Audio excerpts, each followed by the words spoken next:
Hi, everybody. I hope you're doing well. You may notice that has summoned a demon, but who's gonna say titties? Thank you, subtitles. You always know how to start the stream off well. Also, merch idea. I claimed it. All right. I'll make it. Wonderful. I hope you're all doing well. We're having a great old time. We've been complaining about health and age and ADHD. So, it's one of those days. Context.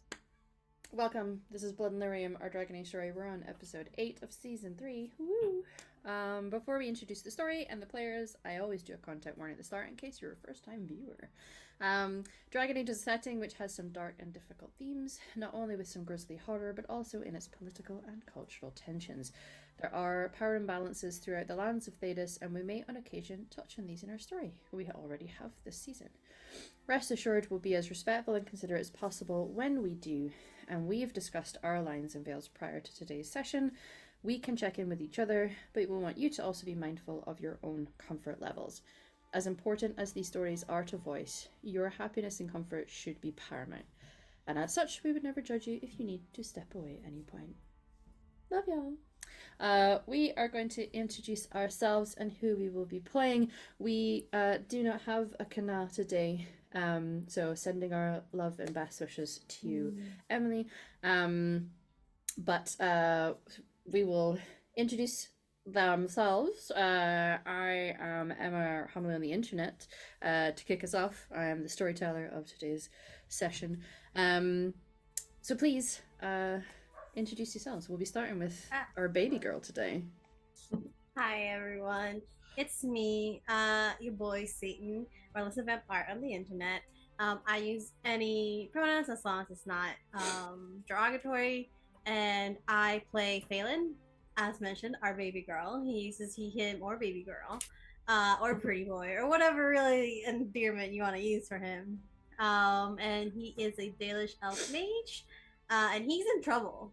Not with the demons, but with his party, because he accidentally summoned demons. Not just I'm demons just a baby either. girl. They're revenants.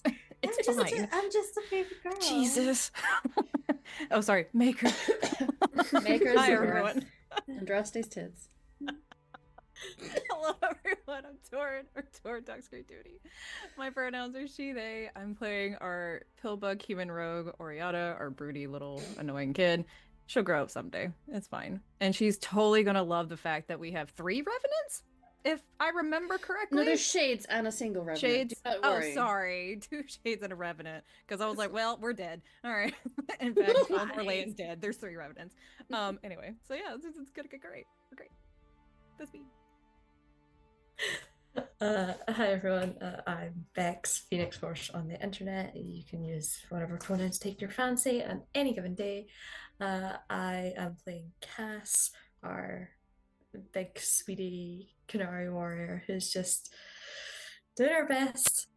Is going to get to hit things with an axe, and that's what she's best at. So quite frankly, this is much simpler than having a conversation with any of these people. God bless. 1,000,000%. I just asked you to kill me last time we talked. I don't know what's so hard about that. Like, Well, that Cass, was we also haven't even fun. had our chat. Come on, I it'll be know, fun. that's the problem. It's all good. Oriana's so easy to talk to. Before going, no issues at all. before I do my recap, I have some exciting news, and I'm going to display it myself first and foremost.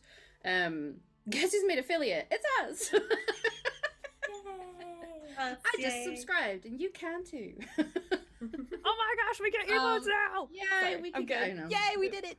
We've been planning for a while what we want our emotes to be, so if you have any suggestions, any key moments, key characters, key whatever's you want to do, toss them our way. We're happy I'm to so listen. clumsy, It's very oh no. exciting. Yeah. Also, this is a very nerdy Twitch thing, just real quick, sorry. Uh-huh. There are badges, and for first time people subscribing at the very beginning of a channel, you get first on there. And I think there's only like 10 of those, so just saying if you wanna rep a little bit. Yeah. Just yeah. saying. I just gifted a few people some subs, so you know. Oh, look who got them too! Let's go. All right, anyway, that's my nerdy Twitch thing. Okay, I'm done. Bye. Yeah.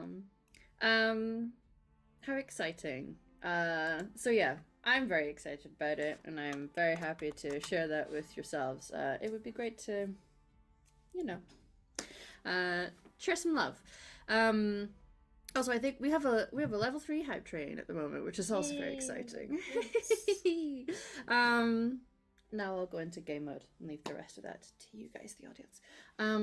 So, after recovering from their wounds and an emotional decompression after the attack by the Templars, Phelan's had a strong warning to give the group about the full realities of travelling with a mage. The group took it on board, but assured him that they were not going to let things get that far, and gave the reassurance that they had his back. Even so far as Cass agreeing to Phelan's request to take him out if he ever became an abomination. There's different ways to support someone, you know. Which definitely made everybody super happy. Once the group were ready to set off, they decided to head towards the botanist that they'd been told about to seek some further information about the area, and also to return some goods, as promised from a certain handsome cartographer. Dazzled by the older plant femme and the butch protector wife dynamic, at least from the cast, Happy Pride, eventually it was time to set off on the road again. Moving southeast towards the mountains, things became very cold, and as the group had to find some place for shelter, a nearby cave showed some promise. It was wide enough to fit the cart and the horses as well, which was great. And the group tried to settle in, but before anybody's had chance to even fully unfurl their bedrolls, Phelan has found an interesting artifact that was giving off some magical energy towards the back. An interaction with it has led to what often happens with such things in Thedas. Game players, you know what I'm talking about. Some demons have been summoned, along with a revenant. So we're going to kick off today's session with a round of initiative rolls, please, everybody. Hooray! Oh. I'm not in the Roll20 and I'm the storyteller. There. You win the game. Yes. I rolled the highest initiative that can be rolled. It's fine. Yeah, we actually all rolled the highest possible initiative. We're all going at the exact same Actually, time. I got 30. Somehow, on I initiative. don't... I rolled a natural 20. Yeah. That totally happens in this game. I rolled so fucking low. Fuck. All right. Oh. That's rough, buddy. Oh yeah. no. All right. Well. Okay, That's listen, fine. it is fine. It's fine. Everything's fine. Everything is awesome. It's fine. Everything is cool when you're part of a team. Yeah, if we didn't run, it just showed up, and we're cold. That's what happens when they show up. What if I just talk to them real quick, guys? Let me just talk to them real quick. Yeah, you know? let's try that. I'm sure they're just like chill guys. I'm sure they're just Chill super guys. chill. It's cold here. Clearly, it's a theme. Darn, you both were really close there, huh? And Ariana. I didn't. It's okay. It just gives you more time to plan. Oh, right. And screaming is a free action, right? Yeah. Yes, Doesn't yeah. affect the Screaming action economy. and crying are always free. Perfect. Delightful. Okay. Being gay, also a free action, I believe. Hell Being gay yes. is not Oh, only a free yeah. action, it's encouraged. It's a feat you can take when you... Oh my god, extra feet. Let's go. I've taken that many times, actually. No feet on Twitch. We're affiliates now. We have to behave. I have to behave. If Sorry. you want to look at my memes that I'm about to post, you should join our Discord channel, by the way. I agree. Sure. Okay. So, up first is Cass. So, It's Cass. yeah. She's tall and she got an axe. She's probably just gonna swing for whatever's closest to her. Yeah, actually, I have a question, storyteller. Do Yes. we know? Mm. Like, would our characters know? Because Phelan went off on his little happy dandy self. Yeah. Oh, yes, Oh, no. that's true. Yeah. Actually, we're not all there. Yeah, we're not all He there. He went down a little like creek to open this Yeah. thing. You all became aware that Phelan had touched something because things were summoned into the wider cave. Got you. okay. So So they're with yes. us. I Yes. don't know what's Not happening. only do you know, if anything, yeah, Phelan is Does going to Phelan become not know? aware. I'm so mad at Phelan.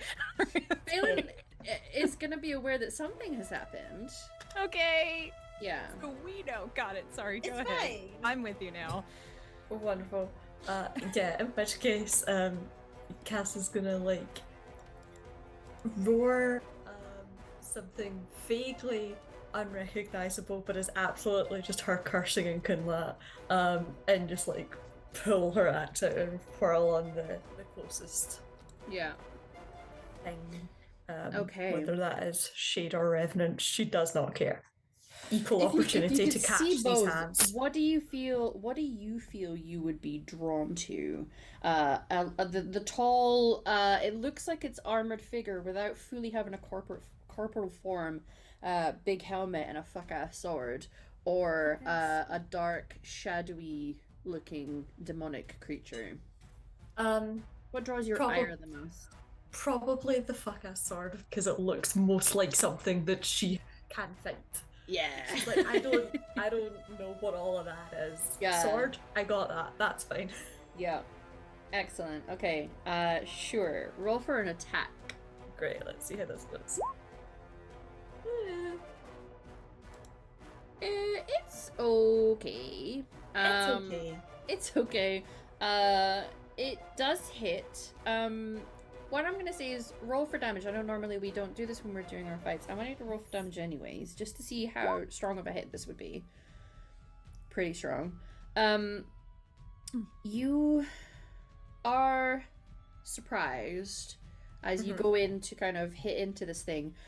You definitely hear the sensation of like metal on metal. You can feel it down the handle. You can hear the sounds of it. You've definitely made contact. It is perhaps not doing as much damage as you might have expected. But then I feel like you're experienced enough in this world to understand that demonic entities are a little harder to damage. It takes a little longer to fight. Your hits, what would normally take out a humanoid, is perhaps, not quite so effective with these guys. So it's not a surprise to you. This is just a reminder to Cass of like, oh yeah. Yeah, I think Cass like has acted fully on instinct, is like roaring and Kunlat hits, feels the resistance and the sort of change, and is just like, we are demons. And it's just fully like, okay, I guess we're doing this now. Very good. Yeah. We'll love to see it though. Phelan. Huh? You're aware of something. You hear the sounds. You hear things that are definitely not your friends, and you just hear the battle cry of Kunlat as Cass goes in for an attack. I like to think that Phelan was like, "Hey guys, I found a magic. What the fuck? I just wanted a magic frog." I think because it's funny. I think the first thing he does instinctively is throw out an arcane lance to the first shadowy figure he sees. Yeah. It's like a let's see if it hits. Yes. 19. I'm scared but prepared. Scared but prepared. We love that. Yeah. I'll roll the damage just to roll it. 7. But I think as he turns around and realizes what's happening, it is just a blast of like bluish magical energy that just kind of hits right into the chest of the shadowy figure.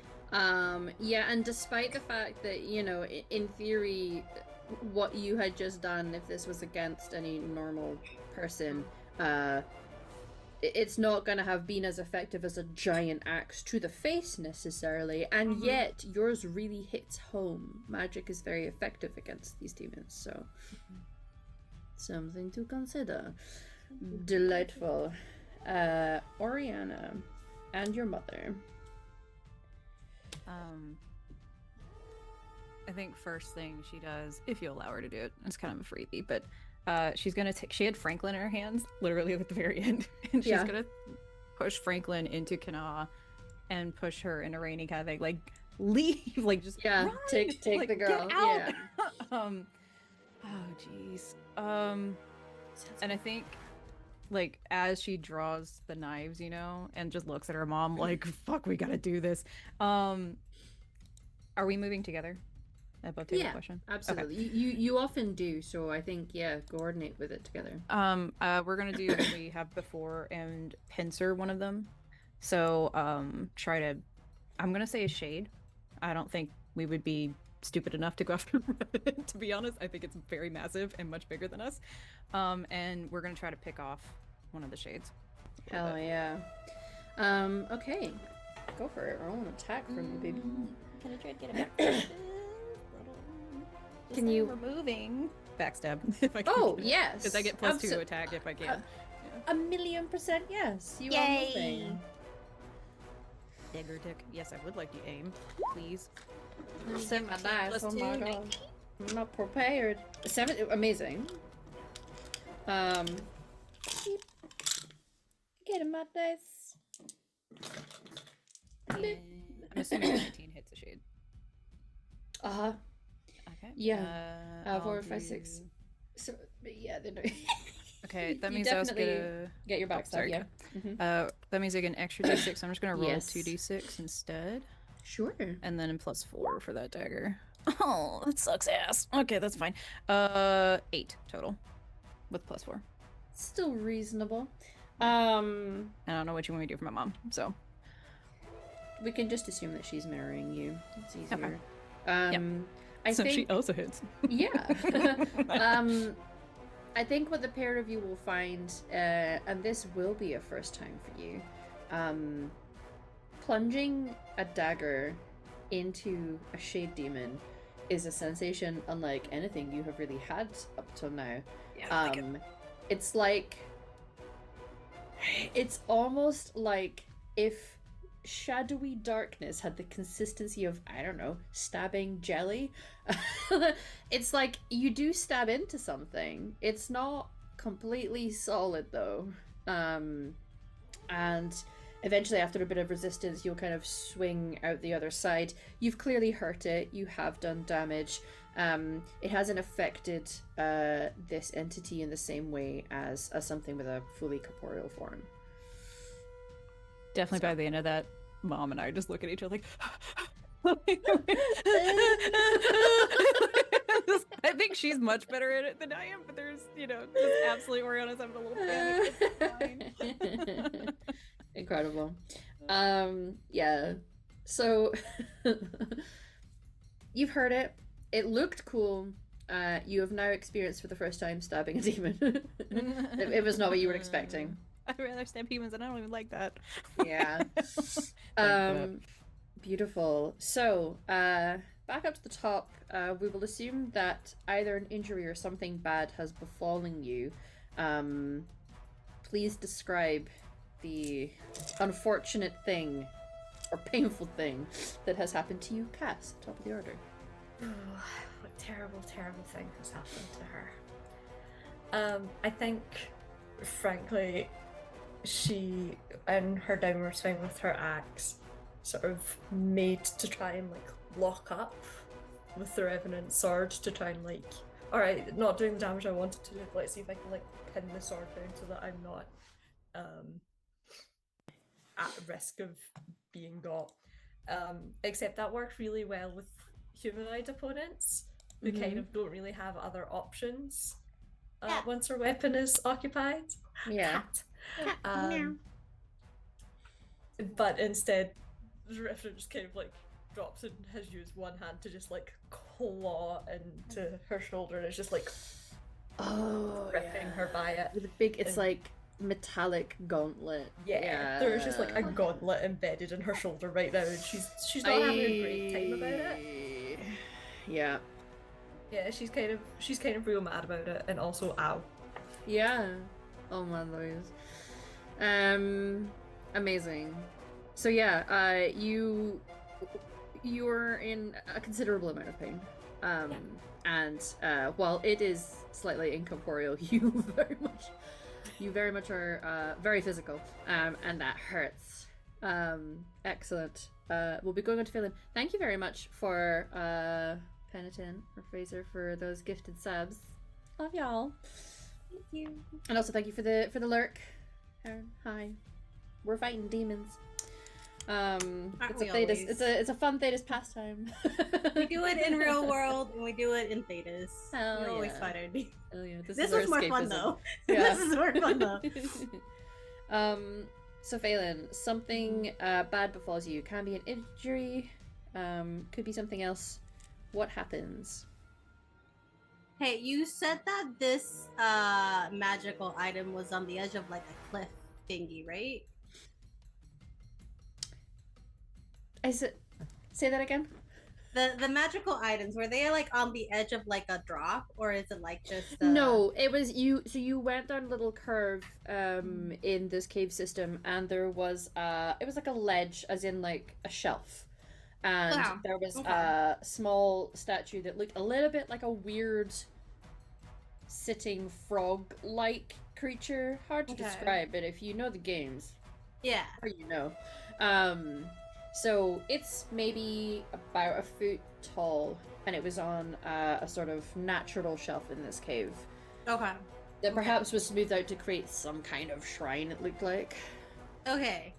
I think that because of I'm gonna mimic his like scared reaction. So I think once he does hit like one of these shades, it's clear to them who can actually hurt them. So Mhm. I would assume that they would go after him and maybe do like their own. Do they have magic? They have magic. They just have claws, right? Yeah, shades don't really have magic. Yeah. It's a complicated answer if we were getting into the lore, and I'm sure a few of us are ready with it, actually. But I shan't.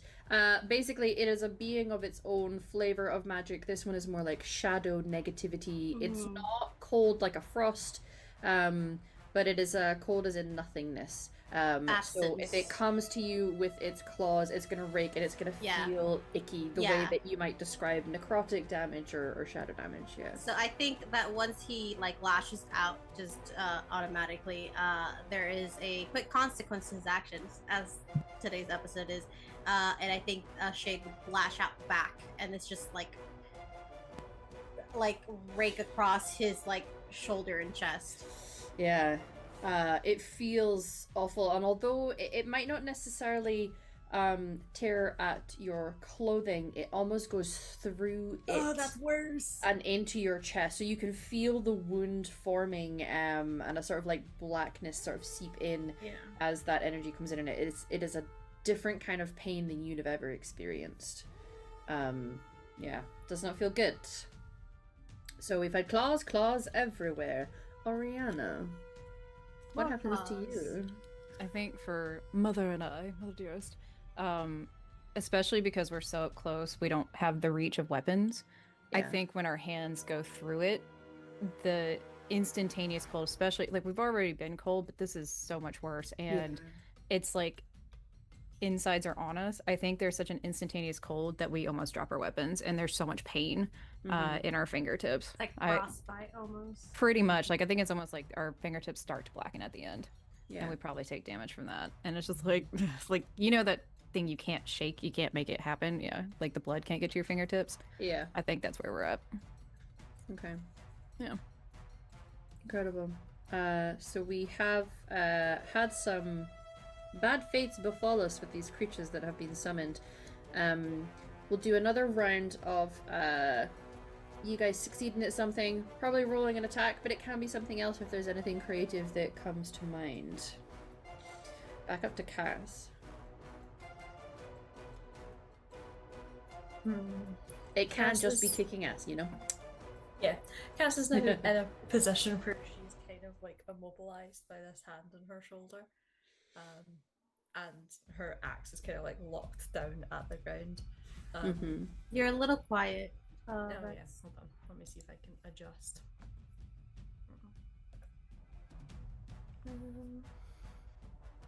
Maybe that's better. If not, I will yell and fix after this. That's fine.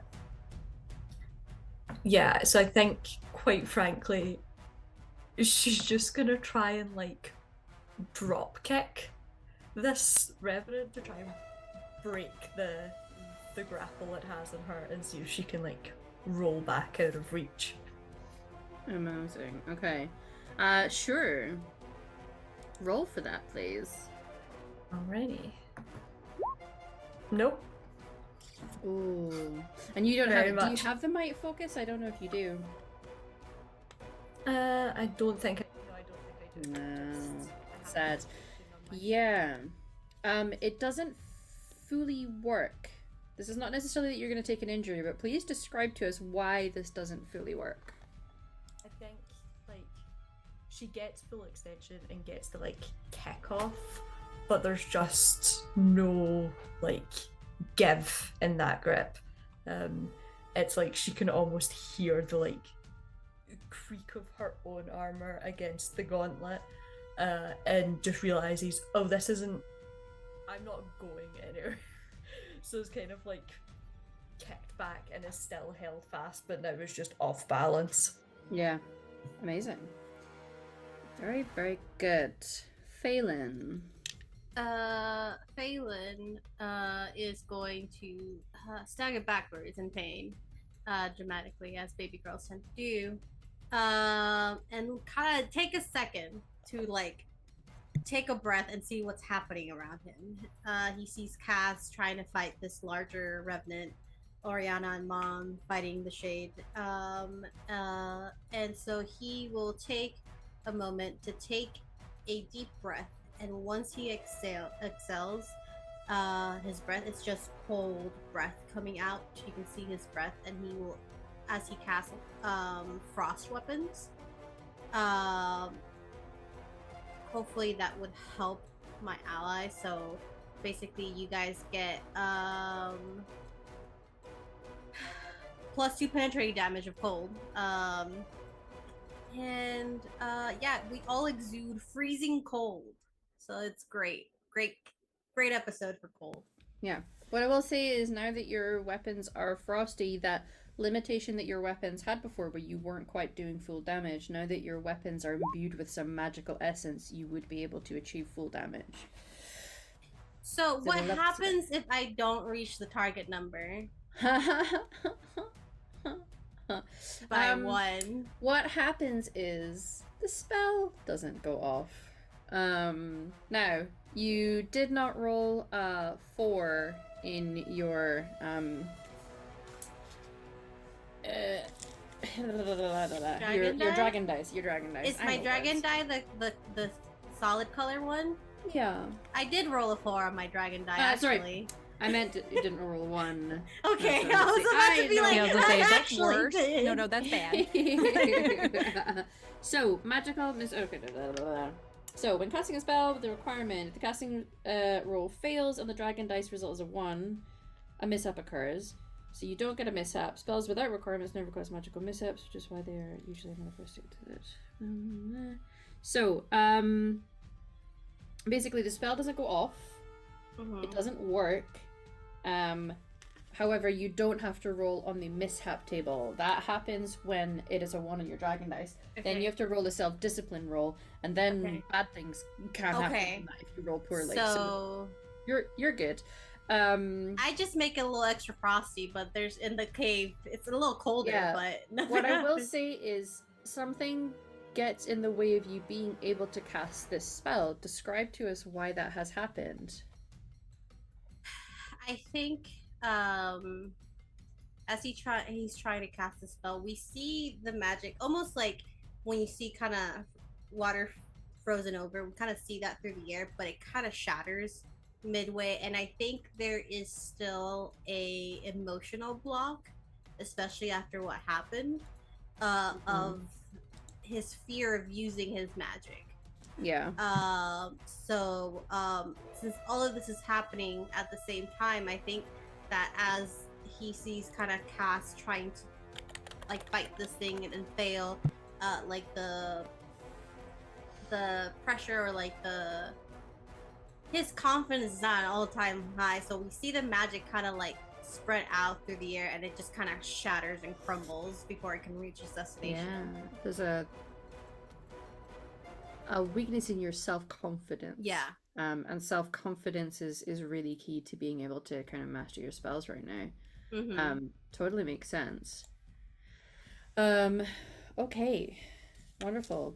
so far are the things we're trying to do that are really good. We've not been doing well at, which is great. I fucking love this storytelling, Yep, okay. everybody. I love it when we fail. Ariana, Mm-hmm. what do you do? Wish that Oriana had my smarts of Dragon Age. It's fine. I legitimately though, I think with how it's going and how, especially after the magic that seems to be, working is not working, I want to take a gamble with Oriana's intelligence, and she doesn't understand magic, but could she search around and see if there's anything that can help us in this cave? Because this is not going well, and she can't hold her weapons. I appreciate the bold and clever move of that. Yes. Searching would imply here. Yep.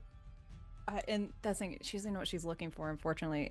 That's okay. Oh, I'm trying to think, is there any way to finagle? I don't know. Just something that she would probably look at and be like, don't touch that on a normal day. And now she's My like, no, touch it. Sure. Like, no, I should probably touch that. 14? 14's not terrible. Not amazing, but I'll take it. I will say, question, Phelan. Uh-huh. Oh, that's Phelan, not me. The frog that you picked up and interacted with, did you put it back in the shelf? Would you have dropped it? Do you still have it in your hand?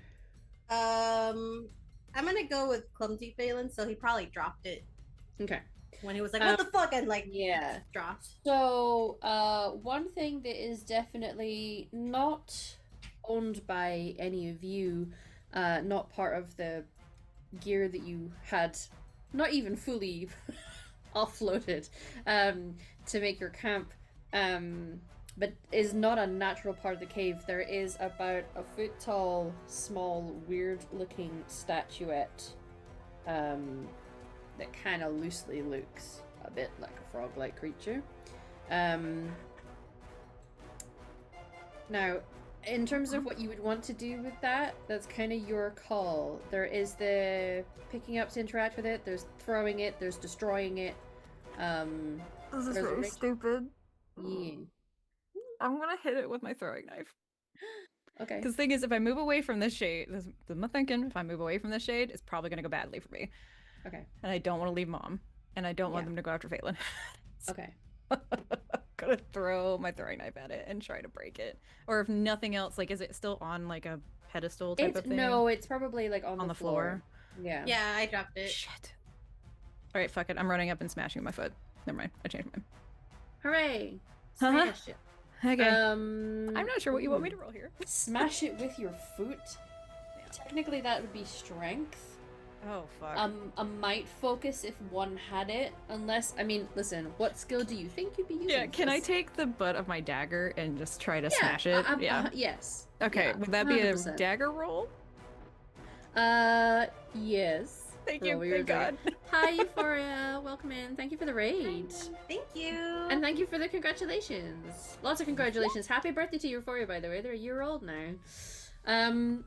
What I'm happened? fine. I'm fine. Oh, no. It's cool. Everything's okay. Oh Yep, no. I'm great. The thing that you do Uh-huh. doesn't go as planned. Not just Yeah, bonk. clearly. Oh, it didn't work. Something happens. What happens? Thank you, Ben. If it's at my feet, do you hurt me? Do you hit me? I should. Yeah. I think actually I'll even turn it this way. I don't even think I make it there. I think I get like that's my intent. And the moment that I try to turn away from the shade, it goes badly for me. And I think I get hit by that shade. Yep. Oh. Just in the back, full on stupid moment to turn my back to him. no. So I think Oriana is on the floor, just eyes darting at this statuette. And in fact, if anything, I'll probably yell to my mom, get that statuette. No, I don't want to scream in everybody's ears. Statuette. Yeah. Get the Okay. statuette! Brilliant. And in accordance with what we did the first round, I'll say, I think with that shade coming after me, the other one probably overwhelms my mom. Because I failed, so on my roll. Possibly. I'm happy to let you roll for her if you want her to go for the statuette, though. I would, very much so. But I didn't want to push it. Yeah. Let's say she has a +4 for attacking with daggers, so roll 3d6 a +4. I gotcha.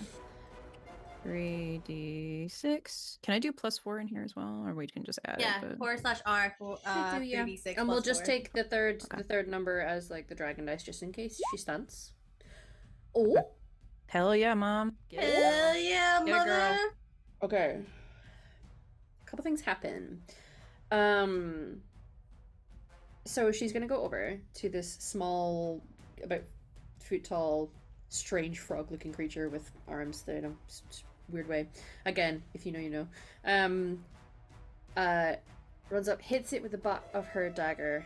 It's gonna crack the rock in a way that feels easier than if you were just trying to crack something that was just solid rock.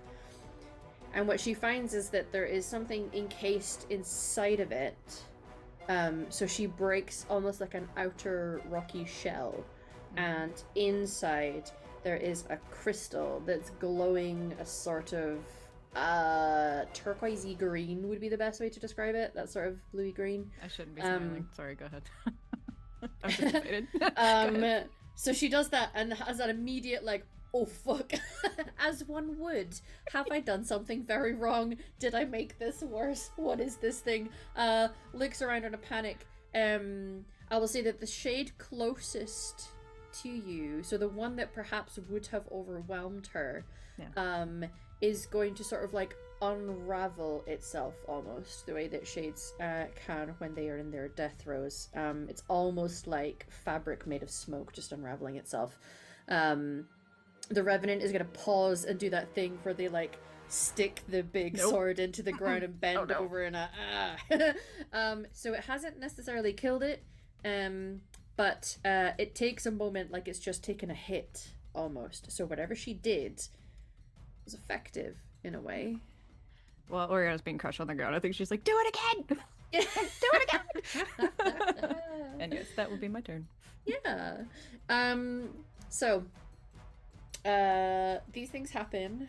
We have gone through what should have been our let's kick ass and do well round. It led to quite a bit of failure on your part, but creative story feeding failure. Num num num num num. We fail forward here. We do. So Cass is now off kilter, having tried to like, I don't know, where you try to suplex this thing. It didn't work. And Phelan, you felt this spell fizzle out and a sort of lack of confidence almost in yourself for a moment. Oriana, yes, indeed, literally, Oriana is eating dirt. As you're kind of becoming overwhelmed, your mum has cracked the stone and there's a glowing crystal, it looks like, maybe inside of it. As that happens, the one person who's going to feel the most effect from that is Phelan, actually. It's like the magical energy, the fade has shifted how it feels. And you're very sensitive to shifts in the fade. You're sensitive to when just things very are thin. sensitive in general. I'm just real sensitive. Just sorry, go ahead. Girl. And to say that it's given you confidence would be the wrong thing to say, but something in you feels slightly empowered. Not hugely. No. It's a strange sensation. You just suddenly feel it's as if the magical energies just kind of took you by the back and just pushed you to stand up just a little bit straighter. There's an energy to the room. So we're gonna go back up to the top. Cass, you need to do something to turn the tide of this fight. There's a few things at play here.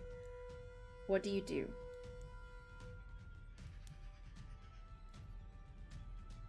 There's a crow in the background. I don't know if you could hear that. It's me. That's my cat. You don't hear Yeah. it from the background until you do. I think Cass is aware of kind of what is going around and can tell that whatever Ariana's mother has done has been the best shot they have.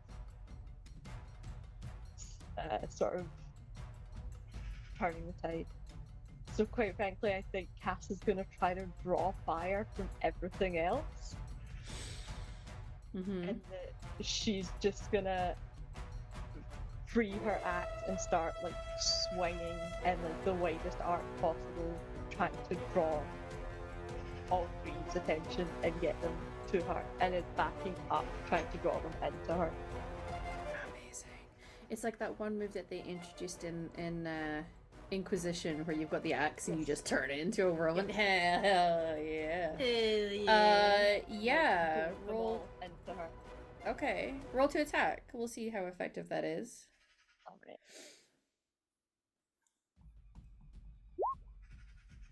Not rolling real bad today, but you know. It's not terrible. Roll real dice. I'll say that you the revenant hasn't necessarily moved. It's done that. The move itself, when they will plant sword and like recollect their energy. Those of us who have fought these in the computer games know that sometimes that means that they're charging up to throw out their chain with a grappling hook on it to pull someone close to them. So you know. It's a solid entity itself, and so it's not necessarily drawn into your whirlwind, but one of the shades absolutely does. If anything, it's sort of like distracted by the motions that you're doing, and then cannot help but feel itself being drawn into that as you are swinging this axe around. So you absolutely do hit it. You don't have the frost weapons, unfortunately. That spell did fail. But you're still able to do a decent amount of damage, and I would say that you're able to kind of finish off this shade, absolutely. So we just have one shade and a revenant left. Yeah. Phelan, baby girl. I'm gonna probably do something stupid, as my last few actions have been. I'm gonna grab this glowing crystal. Yeah. And my idea, because I have shock, and my idea is to cast shock not only on the crystal, but because it's an area of effect, so that it affects like the shade and the revenant that are left. But also like the crystal almost like trying to break it in a way. If you hit my mama, I'm gonna be so mad at you. I'm gonna hit your mother. Just saying, she has the crystal right now. She's breaking it. I grabbed it. I'm grabbing it. Now you're just taking things from mama? Yeah.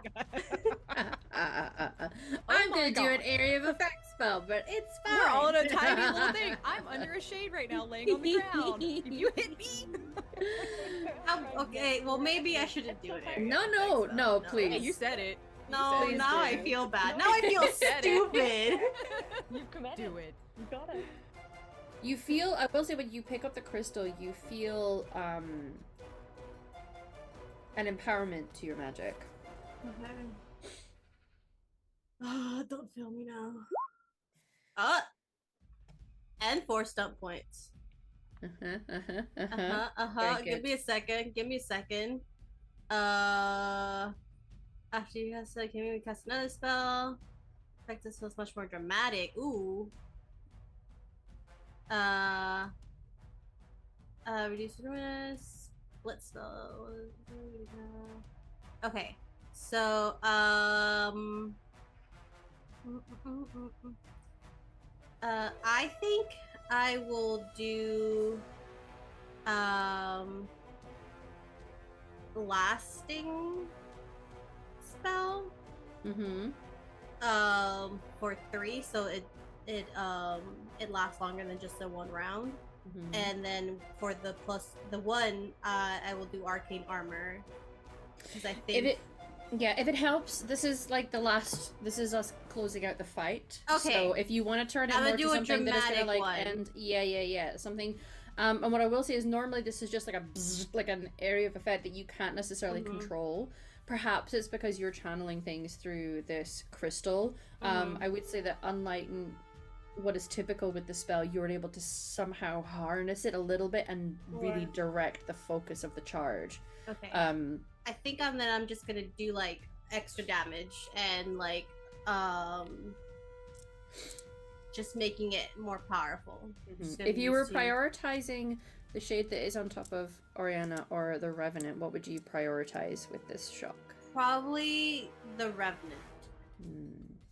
And there's something satisfying, whether Phelan knew what he was doing or not with this, as you kind of hold onto this crystal and feel the spell, and it just feels that little bit more powerful. If anything, it gives you that sort of like tense feeling at the back of your teeth, like, oh, it tickles. This is sour. And as you cast out the spell, a lot of magic, including the elemental magic, the primal stuff is really good against demons usually, but this is lightning versus something that's wearing a lot of metal. So it's almost like it becomes its own conduit, just like, and you can see almost the metal of it rattling a little and smoking slightly, as the creature and the sort of like demon that inhabits the metal as it stands just seems to start smoking and cooking from the inside of it almost, as it eventually starts to undo itself, and you hear the sort of like death rattle sounds of this creature, and also just the collapsing of metal. It does not stay, the metal will vanish because it too was in theory summoned, but you hear the sort of like clanking. It's a very satisfying sensation for you. You feel very powerful right now, Phelan. I'd feel very powerful if I didn't make all this situation happen. So. Don't worry about that. As long as you're the solution, that's all that matters. Oriana, my dear. Like, okay, villain, I created the problem, but I solved it, so now you owe me. Like, wait, what? Anyway, what do you do? lay of land for me is the shade still with me? Yes, your shade is still with you. That's hard to say. I know how to speak. I know words. I'm a school They're teacher. my own shade. Yeah. I think honestly, Oriana's would love to get up, but if anything, honestly, I think she's just gonna strike from the ground because she's like, I know where it's at. It's not moving. Yeah. It's standing on me. So I'm gonna attack it, but at the same time, I'm gonna yell at my mom, get that away from Phelan right now. Incredible. And for the record, we don't know that Phelan caused this. However, we know that idol's tied to it. Is my thought process. There's a lot of there's I'll take it from my hands. Hell yeah, you can take it from your hands. Very good. What I'm going to say is I'm going to allow you to add a +2 to your roll because this thing is on you. It's already occupying your space. It would be difficult to miss. Right. Difficult did not say impossible. Yeah, I was about to say, just you wait. Yes, I would like to aim 15 if I get +2. Yes, 15 absolutely hits for sure. So it's been a strange situation and sensation to be stabbing into something that isn't fully physically there. So to do it and your move seems to cause its undoing and its unraveling on top of you is the weirdest sensation you have ever experienced. I'm basically just imagining like a Drax move, like when he's got the two double knives. And I feel like we're in kind of panic, you know? Like the duck's little feet are now just her hands. Yeah. As it's just, I'm assuming, like, unmaking basically just like cold all over her. Like, yeah. So she's probably like, got her mouth closed, like. You're not a mage, so you don't have the same sensitivities to the Fade and demons and magic, but you can feel a difference in the air once you've done that and this demon is no longer physically on you or near you. It's like there's a lightness to the air, there's a tension you felt in your whole body, that icky cold feeling passes once it has gone. You realize you are still cold because you're laying on your back in a really cold cave. Yeah, that's fine. But it's a very different sensation. So the three of you realize that the summoned shades and the revenant have fallen away. The idol of sorts. Now, idol's a risky word to use in Dragon Age because it tends to mean one thing. What'd you do? Small Homeless? statuette. What'd you do? The small statuette that had a crystal that was glowing in it. And to be clear to my gathered players here, especially those who know, it is not glowing Lyrium blue, so that's good. It's a different kind of color. Phelan, you are holding a crystal in your hand. Now, Kara had it shouted to her from her daughter, get that away from Phelan.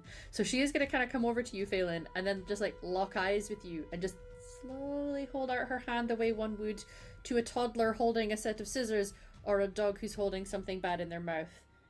Give it. A knife! Sorry.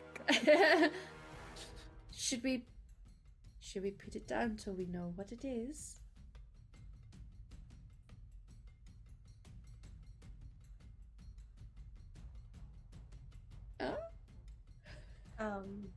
I'm not taking it away from you, I'm helping. For the record, Oriana's getting up. She hasn't put the knives away. She's just looking. Like, I don't know how spicy Oriana's been the past couple of episodes. Honestly, I feel like Cass potentially like went to offer a hand to Oriana, and Oriana just stood up with the knife. Stood up. Yep. didn't even look. Like, legitimately though, she's been eyes on Phelan and that statue in his hand. Yeah. I wanted to figure out what it was. Phelan, when we hit it, it clearly affected them. It's tied to them. Let go. It's also something that made my magic more powerful. Yeah, because it's always a good side of the coin, right? Sure, okay. Except points to where all the shit went down. Like, it's tied to them. Well, maybe destroying the casings let it free? Yeah, how did this even happen? Gonna look over to the ledge. Can I do I a accidentally knocked over the statue. Phelan, can you Break please it. roll me a deception? It's in Can I do a communication. perception, please? Perception, empathy, yes. Because that's a little bit of 20 with 5 spell points, bitch! I'm lying out of my ass. Those Girl. are two He's very different I will rolls. tell you though, because you roll so high, I will tell you he's lying, but he feels guilty. He feels bad. I also now know your entire backstory, and You know my entire backstory. You know what happened to my mom exactly. He feels very guilty. Yeah. Okay, yeah. It is just it's not like he's lying to you because he wants this thing or whatever. He feels bad. It's not like a selfish kind of thing. No, Yeah. it's a similar thing Yeah. to like when a kid has broken something and you go up and you ask them what's happened and they'll lie about it, but you know it's just because they're scared about you Yeah. giving them into He's so trouble. scared of Oriana right now. So it's not malicious like hiding Yeah. a big secret. It's I like to think that in the moment he looked at your weapons drawn, and said, "I accidentally knocked it over."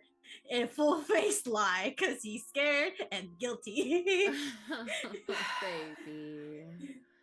Oriana absolutely sighs very loudly and just, well, how's the daggers? And just walk up to you and just. For the record, she's not trying to hide that she knows that you're lying.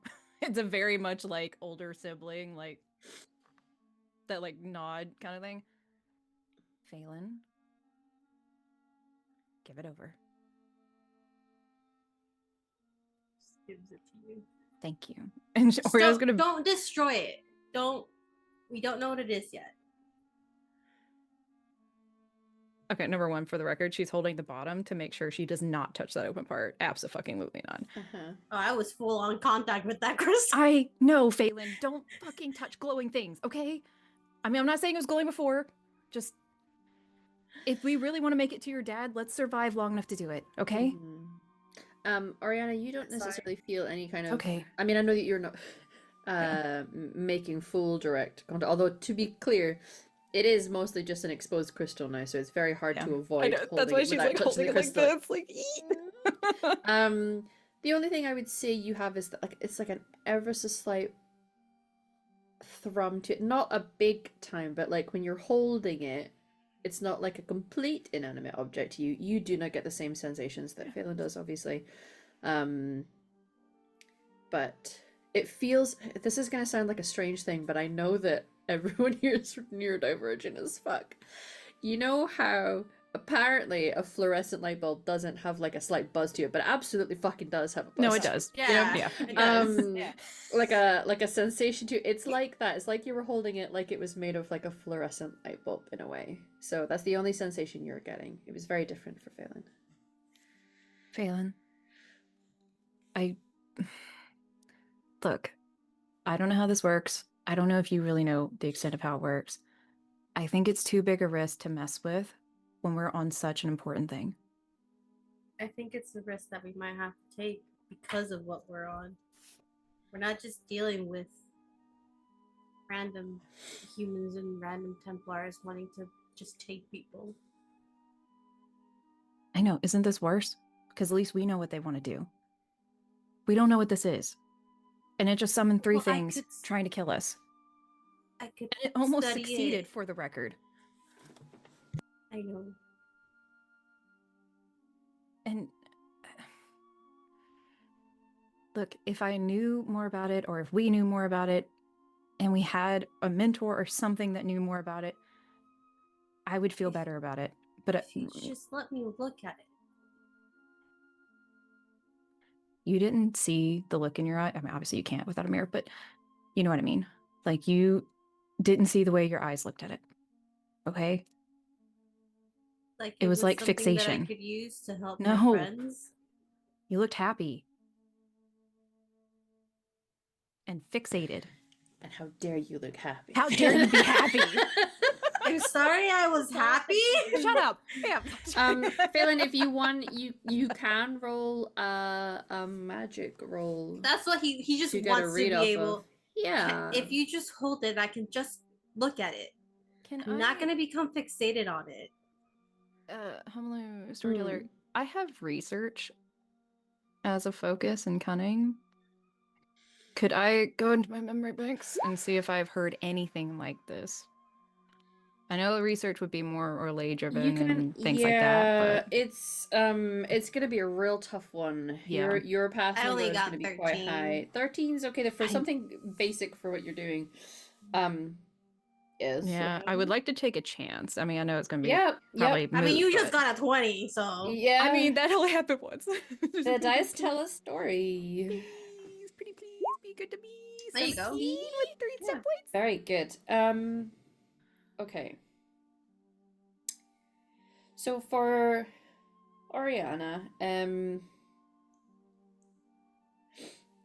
are ways of imbuing crystals with magical energy, in a way that's different to Lyrium, right? Lyrium's something separate. It's a raw mineral, that you don't understand. Very few people do understand, certainly at this point in the timeline. So it could be the sort of glowing stone that mages would put onto their staffs. You've seen a lot of staffs that have crystal forms at the top that do glow when magic is channeled through it. There are the glowstones that you guys picked up, which is sort of like a very simple enchantment that you can just sort of like turn on and off that glow a certain color. So there are ways of having things imbued with magic that would cause it to glow in this way. It's not giving the vibes of Lyrium, because you know that that's bad to touch. You don't understand fully what this is.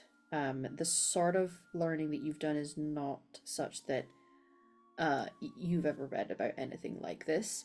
What I will say is that if you can get access to a source of information, like a library for example, I would allow you to add a +2. So if you want to note that somewhere in your character sheet, if you ever want to do some reading up on this and the background of this, I'll give you essentially a bonus moving forward. provided you have access to information that you do not know up to this point.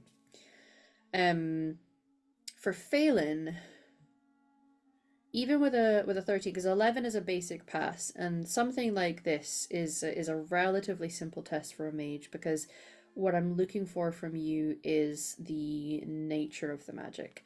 There's different schools of magic, and although in many ways they call them schools because people train into specific branches and types of magic, but the elves have had different channels of magic and different sources because they tie to different things, different emotional sensations, different facets of the world and nature. And so what you glean from this crystal is something that you are in some way trained for. That type of glowing, that type of magical resonance, a flavor almost, if you will. It's not really, you're not tasting it necessarily, but it's ice. It's blue Gatorade flavor. yeah, it's the icy flavor. The icy battery. flavor. PC battery. Yeah. It is imbued with something tied to creation magic, which is normally where things like healing come from. Not that this is necessarily a healing stone. Yeah, but it's in that school of magic. Mm-hmm. It's not bad. Cast glance at where we were. Like, Look, Okay. look, I'm gonna. I know Listen. I don't know anything, okay, about this. Now, I'm vaguely aware that you can imbue magic into things. I've read a little bit about that. I don't know the details, okay? Do you think there's a way we can safely repackage it? I know it's in a bunch of stone. I can't do that. I don't think Kana can do that either. We could ask. Do you think clans have magic users, elders, Keepers. thank you, keepers? Do you think they would You know? see a human butcher who your clan stations. But you know, I don't know. I understand after everything, especially after what I just did, the hesitancy. But I don't think necessarily that it's the crystal's fault. I think I made the mistake of disturbing something. Phelan, can you roll me cultural cunning lore? So I have historical lore. historical you know what, I'm going to allow it because it's elven history. That's actually the historical lore that you were trained in. It's not, you don't know like Yeah. Thedosian No. history, but you know It's elven Dalish history lore, yes, yeah. it's Dalish culture that I'm looking for you to roll on. 15. Nice. Okay. Okay. So just now with the clarity of thought, and the ability to now sit with some foresight, you know that there are countless locations all across Thedas, most of Thedas anyway, where there are ruins, where there are temples, where there are burial sites and locations of significance to the Dalish that are old, and that you get warnings of in order to not disturb things. Occasionally, your clan, who perhaps are not completely, they're not complete isolationists, your clan necessarily, and so if you could see a couple like, you know, young human hunters out and about and they're not causing you bother, and you could just give them the warning of, there's a burial site over there, I wouldn't go over there if I were you, because there are humans out there who will respect that knowledge of yours and not do it. Because there are instances where people have gone and they've wanted to go into these ruins where there is perhaps the dead have been interred, for example, or a burial site to see if there's any treasures or things to loot. And when they have, disrupting that has disrupted the spirits that are tied into the land, into the object, into the stone, into the roots of the trees. There are so many stories of elven spirits that get disrupted in that way, and then will pull through from the fade and the sort of like afterlife, if you will, that the elves believe that they would go to, which is across the veil, get pulled through into a form that looks like a demon. They will take the form of something that to the untrained eye would recognize as a demon. To your people, they're not demons. To your people, those were the spirits of your dead that perhaps went through something terrible before meeting the end of their life, or something bad befell the town, or whatever. So a negative emotion in some way had lingered and attached itself, so that when it was disturbed, it pulled through the spirits of your people.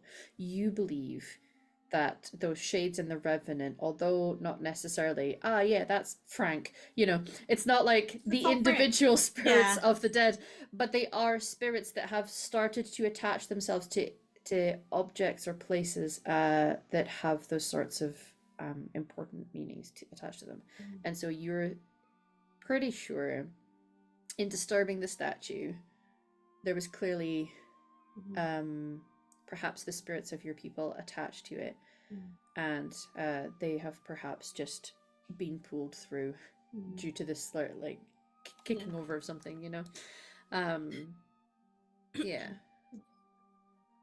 So, I obviously made a mistake in a disturbing way that I should have known better. Being who I am and what I know, I should have known better. This isn't...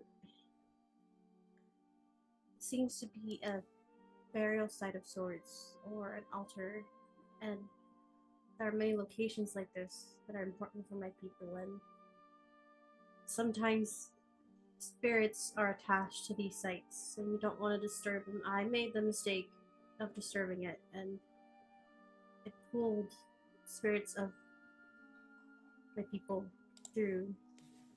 And I know you would all call them demons, but I don't think necessarily that's what it was. And I disturbed their resting spot.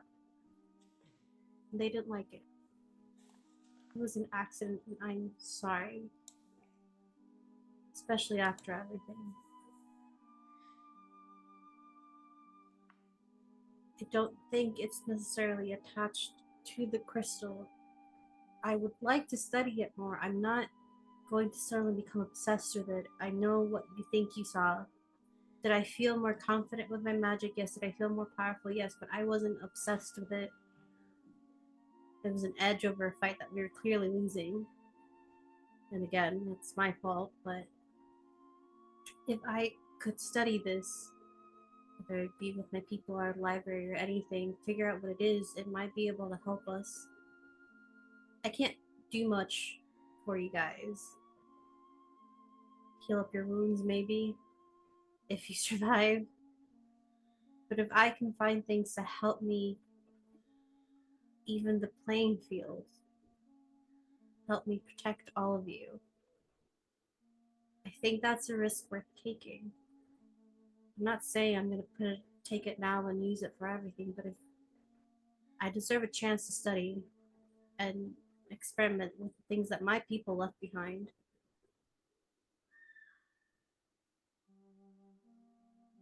Aelin, I'm not disagreeing with any of that. I really am not. Don't get me wrong. I did want to break it at first. I'm still thinking about it, but what I'm asking is we don't do it right now. That's fine. And we wait till we have someone who is more experienced with it. Not this, because obviously we just found this, but, If we make it to the clan in one piece, I can ask my old keeper about it. She know. If it makes you feel any better, it's tied to I guess I don't know if you would understand what creation magic is. I know you do. Yeah, I was no, but I was like, yeah. Oriana's just looking at you like, okay. It's a type of magic. It's associated with the magic that I use to heal, to patch you guys up. Okay. Here, he'll take a little rag from inside his little robe and put it out so that you can put the crystal in it. If you do, he'll fold it over. She's gonna help you. Yeah. And hand it back to you, so you feel more safe. Yeah. Just don't destroy it. Don't get rid of it. No, I promise I won't. Trust me, if knowledge is to be found, I'll find it with you. Okay. I'm sorry to all of you. I did something very stupid and I shouldn't have. I wasn't thinking straight. It's okay. We just traveled for days freezing our asses off, so trust me, I don't think any of us are. I know I'm being a little more protective than anyone would like. It's okay. And she's actually going to turn to Cass. Cass at this point has kind of like has done checks to make sure our stuff is all good, and has just sat down against the cave wall and just like like, yeah. Everything good? Are we okay? I'm going to turn back to Phelan. Do you think it would be safe to let her hold this?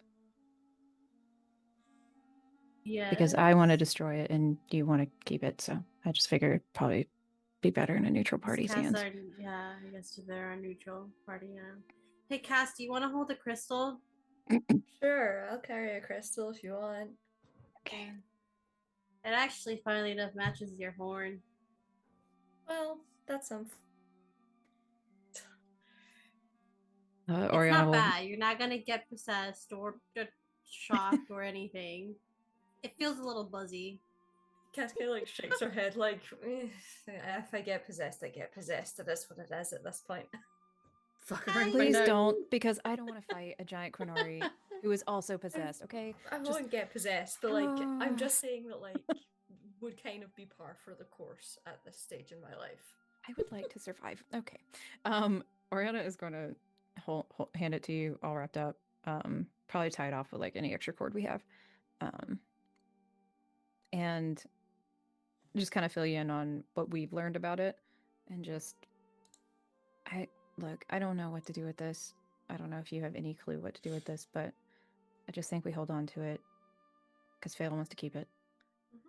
Just when we get to the elves. And we, if nothing else, I can keep it safe. Thank you. Okay. And then because Oriana's now just like deep in her thoughts, like I think y'all can even see she kind of like just quietly and just the eyes are obviously not really focused. Try to unpack camp and get us all set up and make sure Kana and Rainy especially are okay. And Franklin, my baby Franklin. Yeah, they'll run away, squeaking at various pitches, all three of them. Are able to return to the cave. And yeah, you're able to get yourselves up. Yes, sorry.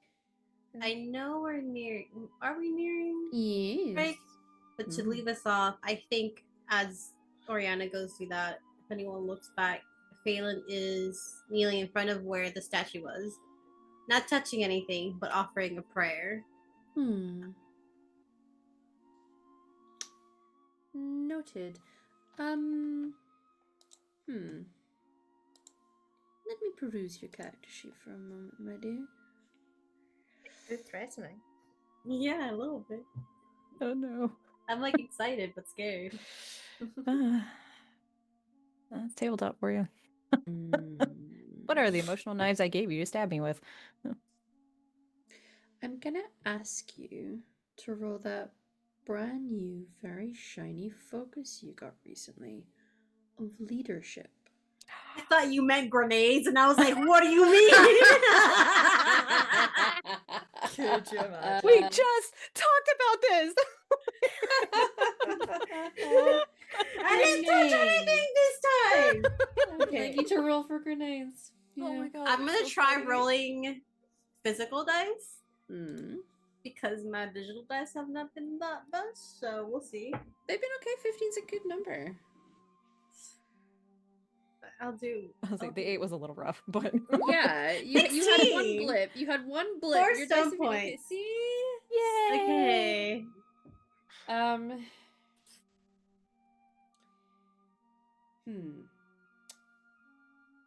I think in this moment of quiet reflection, as Phelan kneels here to offer prayer to those who have passed, to whatever imprints of history of your people are pressed into the stone here, and you experience a sensation that is something you were trained to do. You were told that in moments of contemplation, in offering prayer to your gods, in channeling your magics and growing your wisdom, that it is possible for a Dalish keeper to feel the comforting weight, not a bad weight, of your ancestors at your back and being with you. And you were quite young when you left the training that you were being given, so it wasn't a sensation you'd experienced yet. You were just told that it would happen. You were shown how to practice and what to do, and at the time you were hoping that with enough practice you would start to feel it too, and that, you know, the moment it was right you would know. Then your life turned into something else. You perhaps felt a little more detached from your people because you weren't with your people. You struggled and have been struggling with who you are and who you are in relation to those around you, and what your role is, and your connection or sense of belonging. And in this moment, to choose to take to your knees and connect with those who have passed in this area, you feel that sensation, and you know in that moment, without having to guess, that that is what the sensation is. There is a weight at your shoulders and around you, one of importance and significance and heritage. Not only are you making that prayer to those who perhaps either passed here or created the shrine, but you personally, your ancestral line, you feel them with you in that moment and acknowledging your choice. I think in that moment there is a small gasp, very quiet. I don't think anybody that's not next to him would hear it. And it's more just to explain what it looks like, but there's definitely like a tearing up, and he just stays there for a while. He can kind of hear, like, it's all kind of muffled to him, the sounds of people getting capped together. He stays there for a while until the sensation has passed, and even a little after, just to feel that as long as he can. Yeah.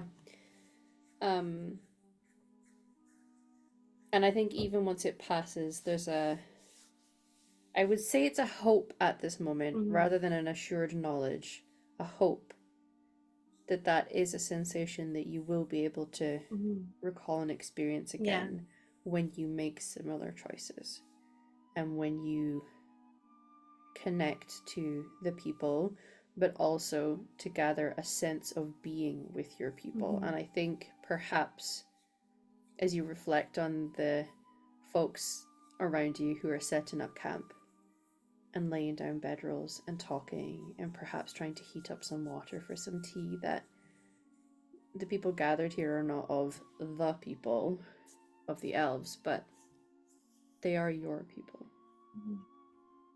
Like your own little mini clan.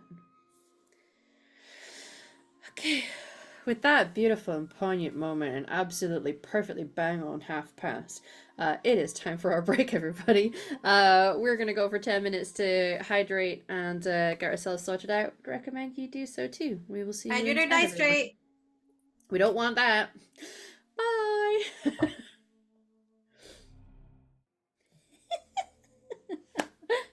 Hi, everybody. I hope you're all well. Ha ha, Phelan. It doesn't say titties, it says eat kitties. Don't You eat monster. kitties. Just titties. Titties. I knew that rock was bad for Phelan. Now he eats kitties.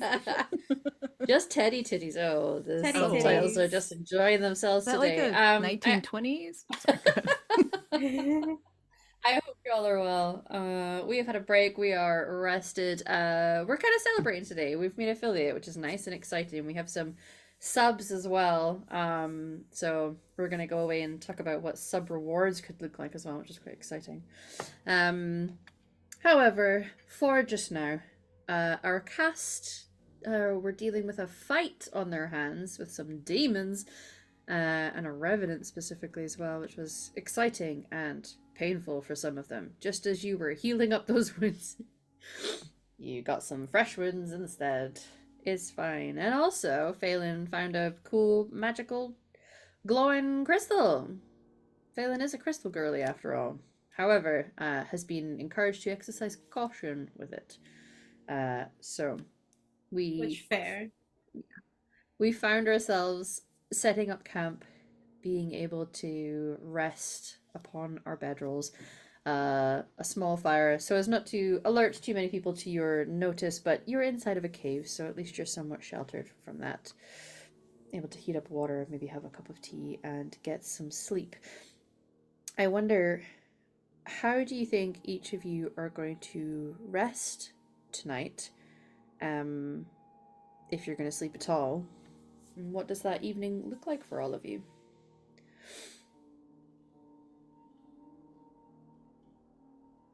I think Oriana is set up kind of closer to the cave mouth, just to keep her ears open, just in caseies.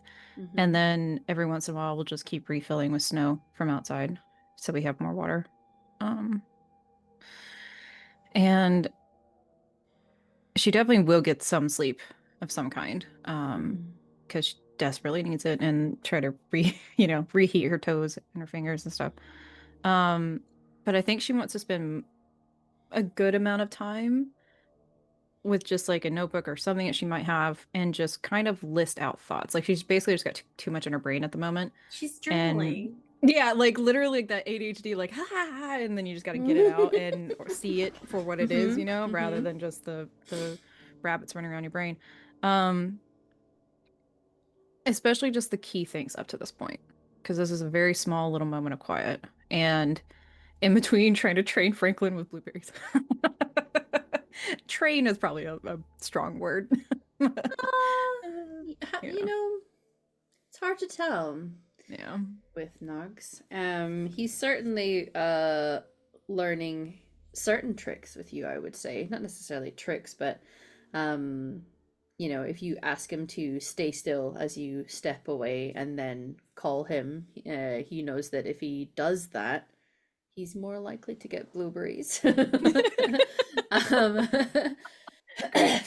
he's so food motivated. Yeah. What sort of things do you think are a priority for you right now for making Franklin understand? I mostly want him to learn, just really to learn how to cue me into something. Like, if it's something going on, if something not us moves, like that kind of thing, I just like that would be the end goal. Like, that's the end goal of this trick. But mostly the trick is right now just to get him to alert me in a recognizable way that I recognize. Okay. If he's trying to communicate something to me. Yeah. All right. Well, it just so happens that in communication there is an animal handling role. Yeah, which I don't know if you have animal handling, but you certainly have communication. I would love for you to roll just to see how well he is at learning that particular type That- of commander training. Yeah, that +1 in communication really gonna help me out here. Yeah, right? Right? Three right? sixes. Oh. That's a 7? He totally gets me. We have a special bond. It's called Yeah. blueberries. Yeah.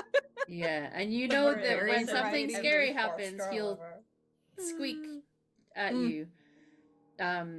He's struggling to pick up specific calls that aren't just his own natural Yeah. way of squeaking at the world. Yeah. I always envision this going so poorly that she's like on her elbows and knees, like with him, like on Mhm. his level, trying to imitate the squeaks, and it's Yeah. not going You're- well. You're trying really hard to make a language work, and it's not working. Really like, funny to watch. Besides that, like, he will wait.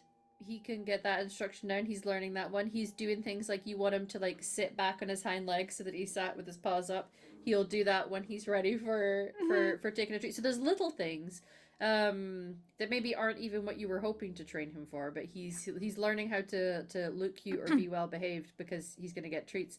Communication, it's not really working. Not working. I'm just so good at this, y'all. Yeah, yeah. Anyway, this is fine. But you are able to journal. You're able to get some rest. And I think honestly the journal part is more like she doesn't have red string, but you know what I mean? Like there's like arrows pointing at things, there's a bunch of question marks, Mm-hmm. and she's essentially just trying to build a thought map, if you will, of big things that are happening. Yeah. Interspersed in that, or maybe it's the back section to reflect the terrible role, is you've been trying you believe you've been creating a sort of nug Morse code with like short squeak, long squeak. Yeah. And you've been trying to figure out what each of them could mean. You're now filling up like 4 or 5 pages with like, does this mean this? Does this mean that? And what do these squeaks mean? And that was 2 long ones there, but then it was 2 short ones. And it is just nonsense. I am horribly perceived right now, and I like it. But also, just to flavor it, it's got really bad drawings of nugs in it, where you can tell she tried real hard. And they are atrocious. Yeah. She can't draw for shit. She's trying. Yeah. The desire is there. The skill, not yet. So wanting. Anyway, thank you for that. That's very funny. I love it. They look even more like hairless little bald pink potatoes. Is that just a gerbil? Yeah. Thank you for that. You're welcome. Okay, so that is how Oriana's night has gone. What about the other two? Cass, what are you up to? Has essentially like stripped off her leather coat and is just like in her undershirt, and it's just like melted a little pod of snow, and it's just like tossed it over her shoulder, and that's about all the wound care she's doing for that. She's like, it's vaguely clean, that'll do. Yeah, splash clean water on it, that'll do. Yeah. Job's a good one. Quite frankly, paper towel fixed, like it's fine. Yeah, it was a summoned demon anyway. It won't have dirt on it. Exactly. How that works. It's so fine.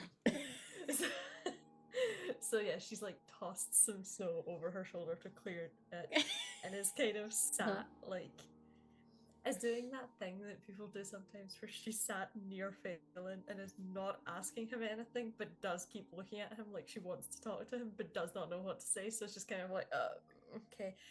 So it's just kind of sat there quietly, occasionally, and waiting, like, I don't know what to do. Phelan, the definitely socially adept one of the team. The one that picks up all the cues. You know, oh, it's a power of work for you right now, my friend. Yeah. You will be aware that Cass keeps looking at you. She's quite large, it's hard to miss. And is maybe like looking like she's perhaps like considering something, and then will like look away. What you interpret out of that is completely your call. Yeah. It's like because I feel like he made sure that everyone was healed. Obviously, it was part of his job.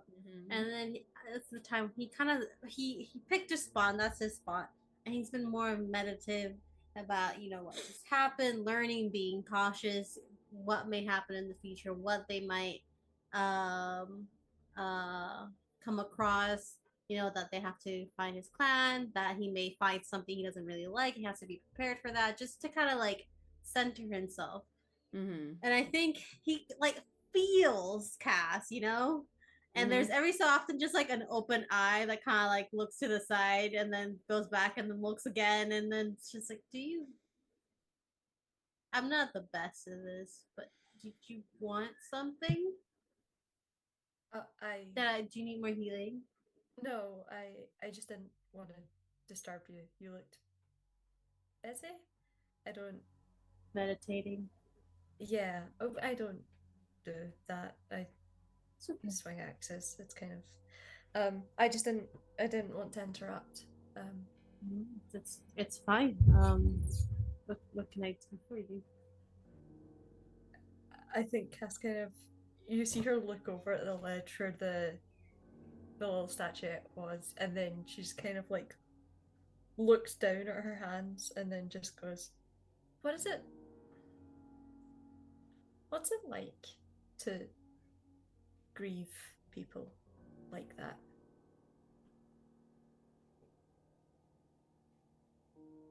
Heavy. Yeah.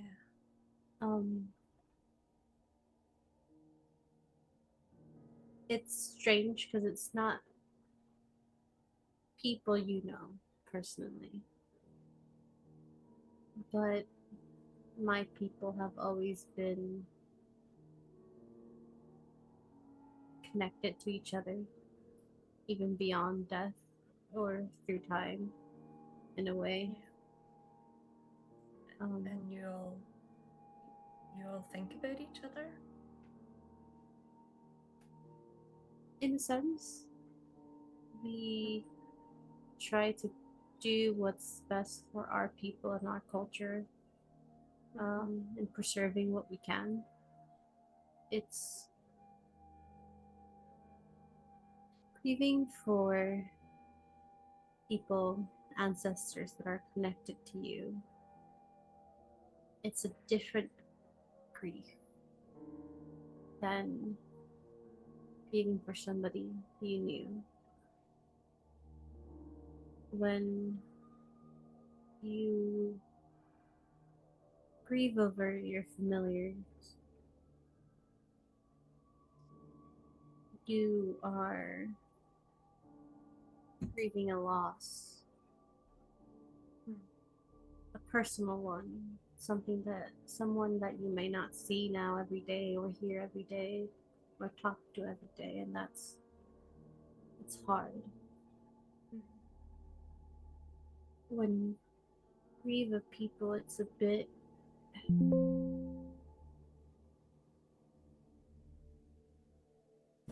it's a different sense of loss, because it's not just one life. It's more within the concept of your culture. You're losing that. You're losing, your numbers are dwindling. You're losing what made you your people, the culture, the simple gestures, simple affectionate words, not just rituals and knowledge, but just a people. You feel a responsibility. And it's bittersweet, because even beyond death, my people are still fighting for their place in this world, trying to connect somehow to those of us that are still alive. And you feel a sense of duty, a charge, to make sure that their death, however simple, however horrible it was, means something, adds to a positive change. It's hard to describe. I don't know if I'm just making you more confused. No, it's okay. I didn't want to ask. It's not something.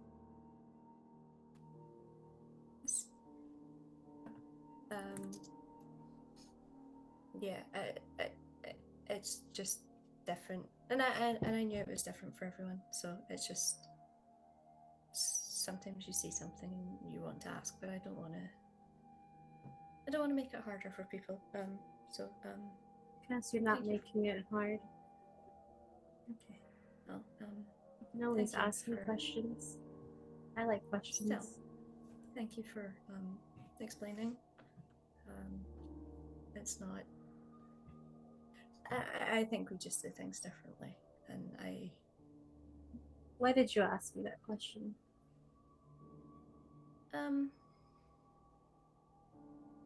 I think sometimes I get so caught in being useful that I forget I'm a person.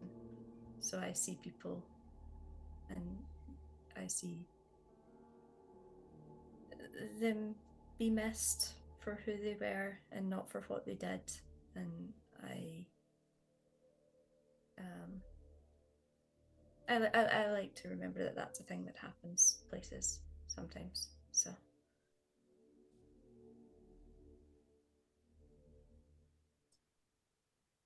Being useful, it's something that I'm so struggling with. Feeling useful and knowing that you don't have to be useful justifies your place in this world. It's a lesson that my parents tried to instill in me, and I've yet to fully grasp it. But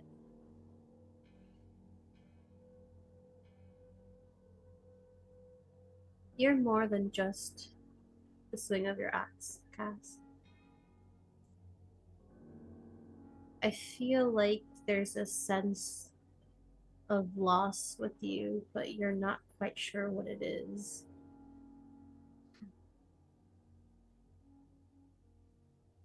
Maybe. But I appreciate you saying, your parents sound very, I guess, intelligent in that way, clever. It's nice to hear that they taught you such nice things.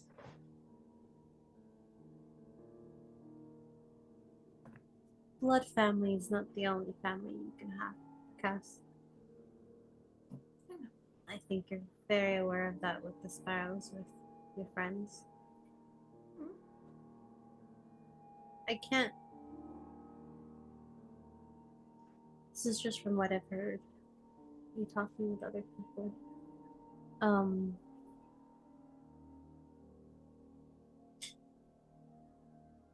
I don't know what it's like to come from a culture that doesn't care about the individual. From what I know of the Kunari, that's kind of what they do. It's more of the whole.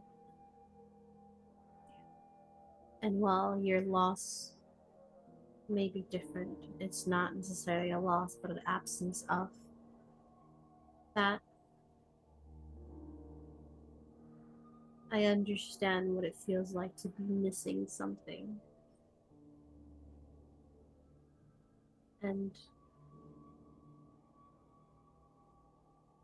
I think it's better to acknowledge it and try and push it away. I've been trying to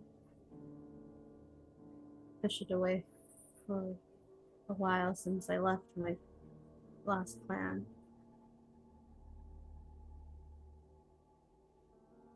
And while where you come from does define part of you, it does not define all of you. And there's nothing I can say that'll make a change in what you've experienced. I don't know if you can hear my cat yelling. He agrees.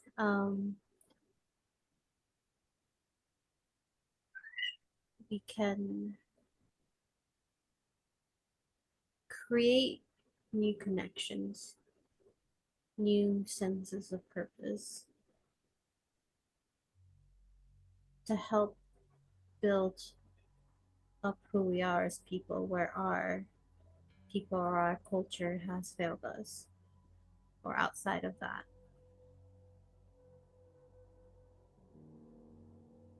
I'll also say there, I can't promise you it'll ever go away, but there's balms to it.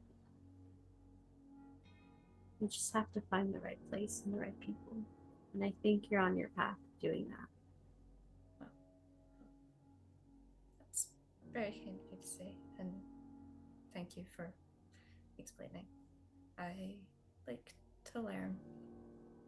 I didn't get a chance to, so I like to learn where I can. So thank you for telling me about it. I have, not necessarily on this topic, but do you know how to read? I have a few books. Some people, but Well, not all people. I'm not gonna get into my rant of literacy rates and thetas. But I have a few books of different things of dragons that I really like. Dragons. There's a history of Thetis one. Maybe we could go over that if you'd like. Learning and yeah, I would like that. I would like to know more about everything. I always do. okay, you'll pick up the book. It's a history of Thetis book that I wrote down that I have it. And they can just kind of go through it. Yeah, I think Yeah. like we'll kind of do like an instinct led, like, oh, that looks cool, I want to read about that bit. Yeah. Like, that looks good. No Yeah. chronological history at all. No chronological Oh, order. that's a cool thing. Yeah. Mm-hmm. Okay. Yeah, you two are able to start to go through a few things. Maybe with a promise that in future nights camping out, or if you stop for a lunch, you can teach Cass or let Cass just read through the book. Mm-hmm. We'll read to it through certain parts, whatever she wants together, so that she also has someone to talk to about it. Yeah. Because It's for absolutely just regurgitating the things she's for just read, Phelan, but- it is so nice to have someone to talk about what you just learned with. Mhm. Yeah. Very good. So yeah. We are able to have our little lesson and our journaling and our teaching Franklin something, just not what you were intending.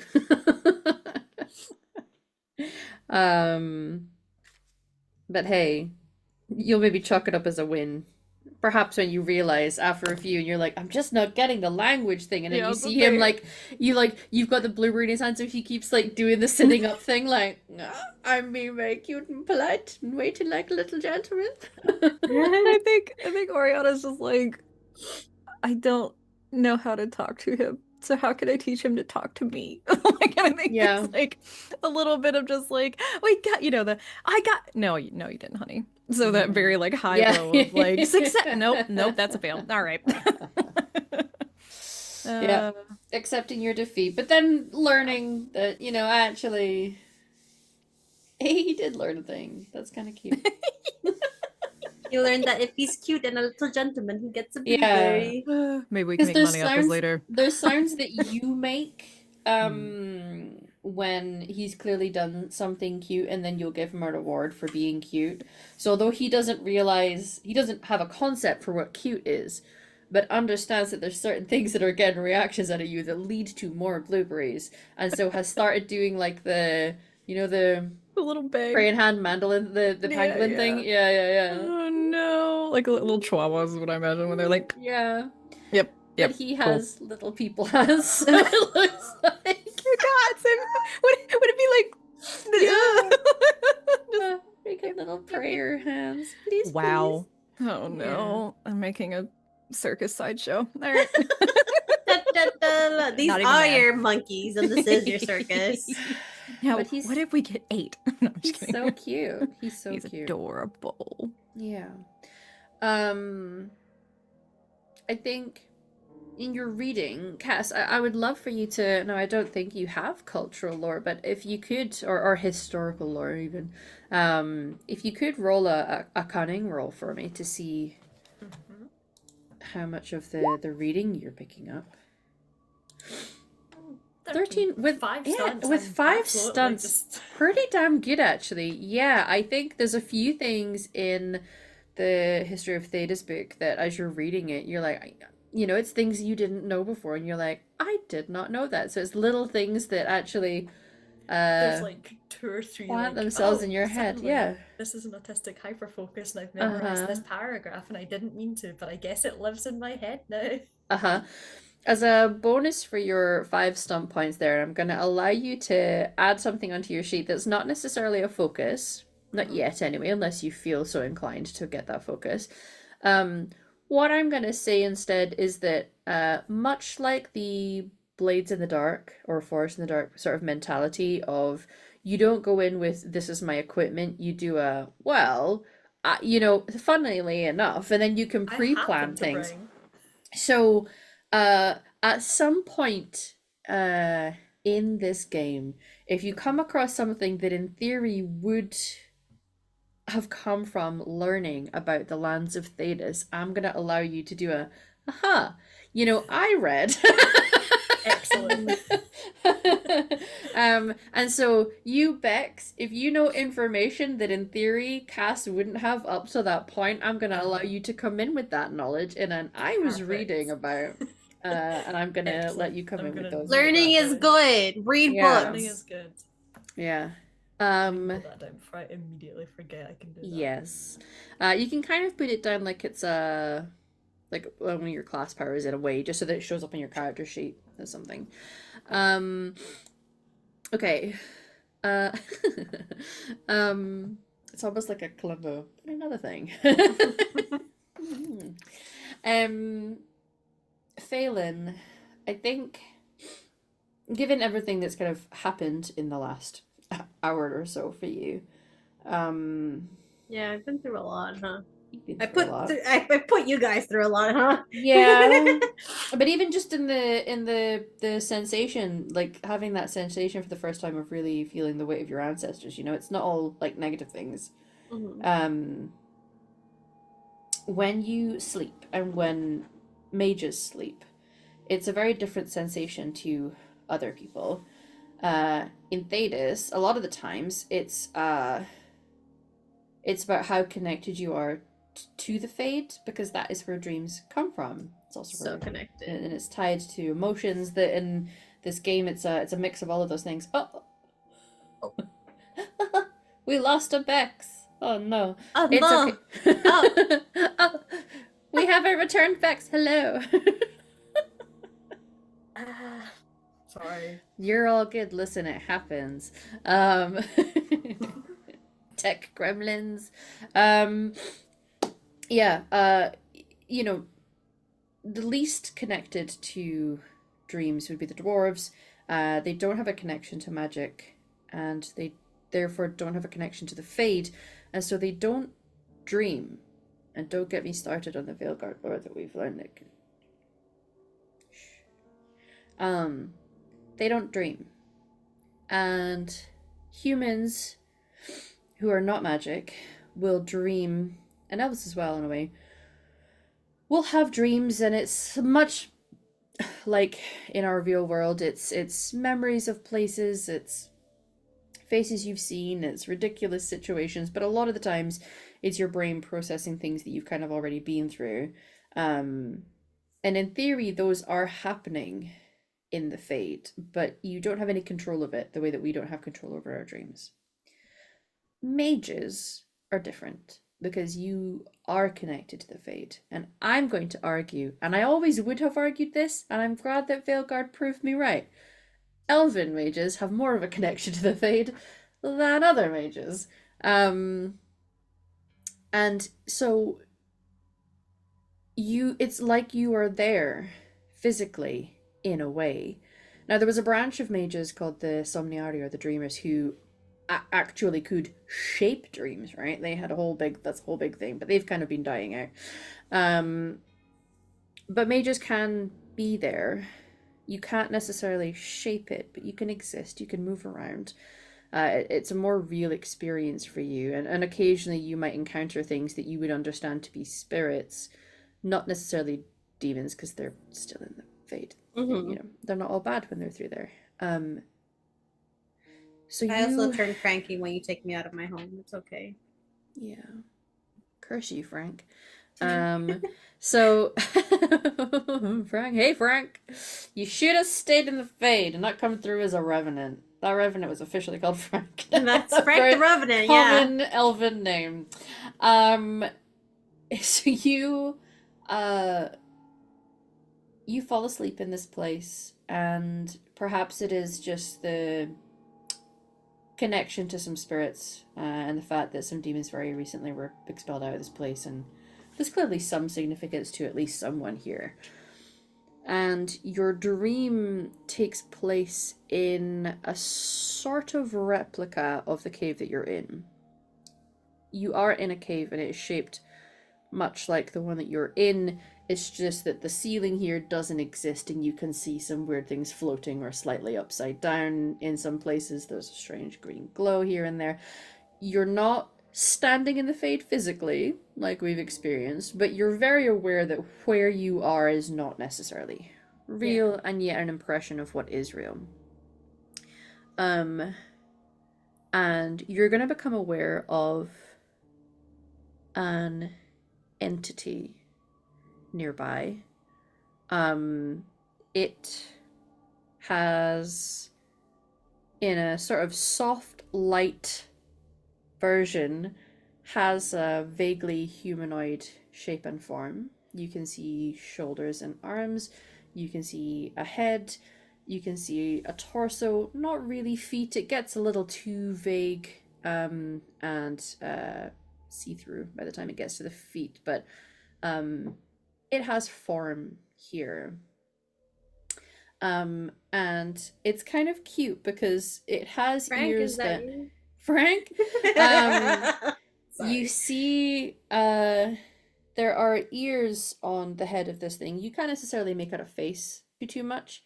But the ears, it's not just like elven points, they almost look like they're made of leaf. Like they're leaf shaped in a way. And it's just kind of existing and floating near to you, like it was watching you. And as you kind of take notice of it, you realize that it maybe has been watching you, but the you that is asleep. I've described some physical markers. I would like you to tell us, as you look at it, something about it is going to be a little striking to you or curious to you. Something interesting visually. What about this thing strikes your interest?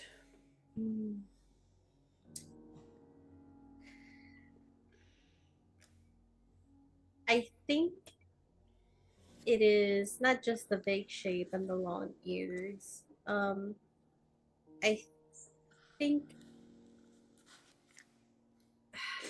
I have.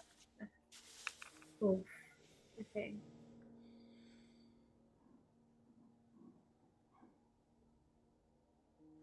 I think what a feature that jumps out at Balin is this a different colored glow in their chest, almost mimicking a heart, and it has kind of like that same pulsing, but it's weird because you don't need a physical heart as a spirit. Don't need a physical body. So I think that kind of throws him back a little bit, or however the saying goes. Words aren't easy for me right now. Takes him aback. And yeah, I think as he kind of focuses on this figure, his eyes kind of like focus on that kind of glow in their chest.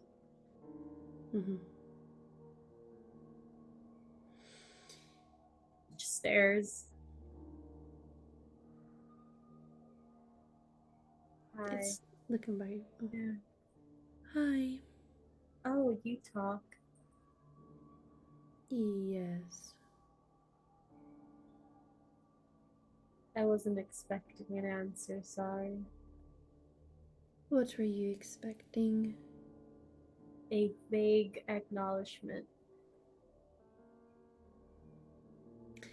There's like a moment where this thing is hovering and the slightly faceless, not in a way that's like creepy, it's just it's a shape of a impression of a form rather than a full physical form, seems to like tilts its head and looks to the sky for a second, looks back at you, and then just slowly waves. Hi. Can I help you? No.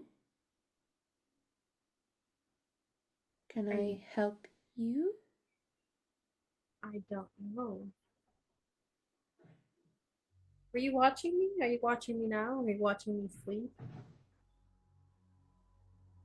Yes. Do I know you? It depends what you mean to know. Have I felt your presence before? Yes. Inside of the crate? Yes. It was dark, and it was scary. Yeah.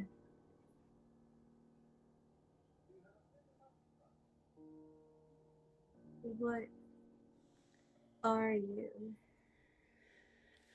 I mean, I know you're spirit. Yes, I am spirit. I am me. Who are you?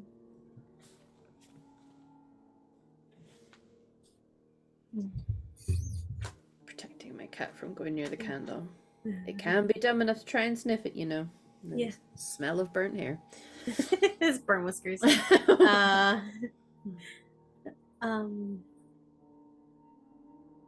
Why did you help me? You were scared.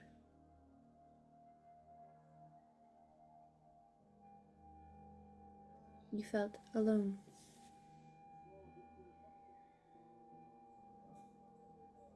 Thank you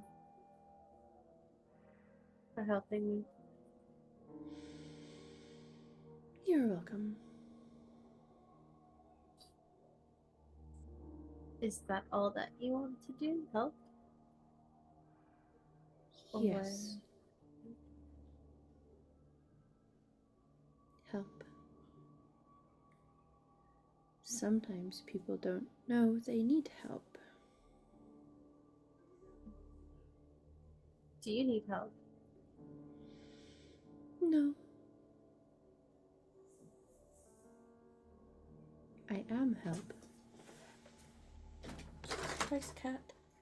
The fuck? Like I'm helping this cat not get burned. It's a second cat come close contact with the candle.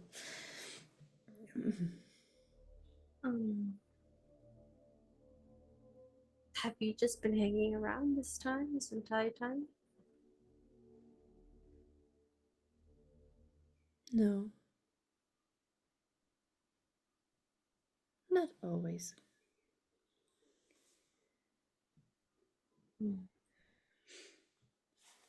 Where do you go when you're not helping? Here? Half here, half there. I am always here. I do not like it there. I don't think there's a good place for you. Here is a good place for me.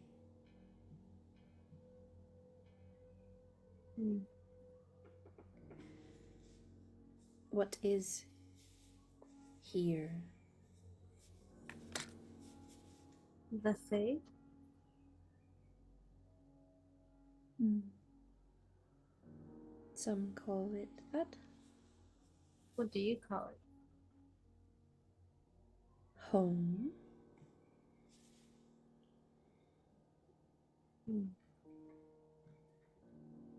No, I've been taught. I'm told it's very dangerous to communicate with spirits like this sometimes. It can be. Am I in danger with you? No. I help.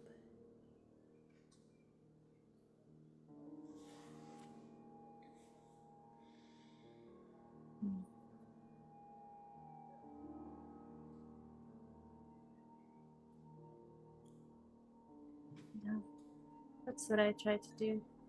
Sometimes. Most of the time. Doesn't always work. Sorry, I have a third cat now. I keep Maybe having to maybe move no the- more candles for a little bit. I don't know why they're coming in to be dressed. I guess it's food time. Just wait your turn. What did Phelan say? Sorry. I try to help too sometimes. It doesn't always work. Hmm.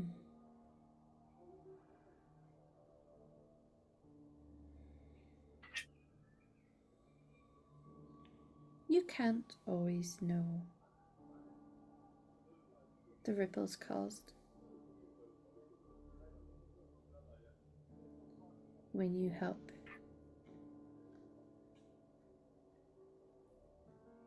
It is good to know that a person has tried to help.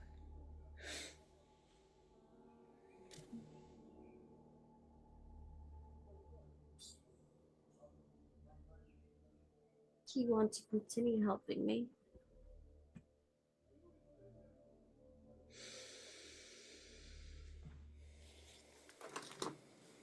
Yes?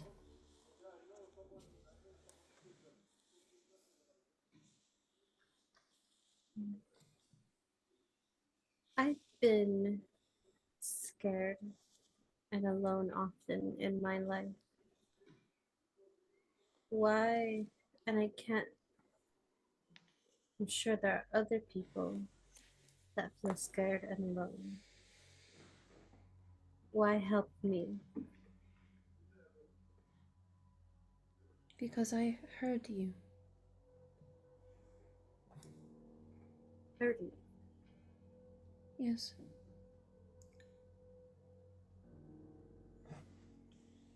I heard you. Scared. Alone. It was dark.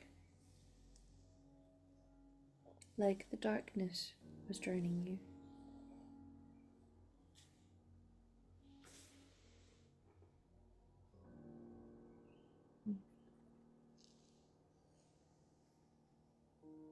And then you hurt. You made it hurt so you could help. You were scared that your help wouldn't work.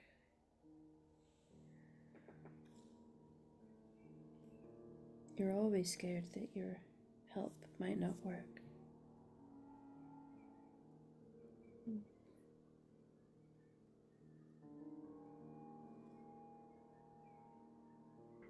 I suppose.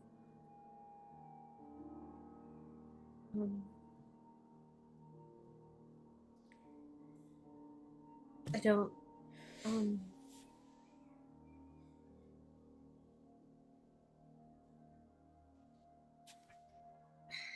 I'm not very useful most of the time.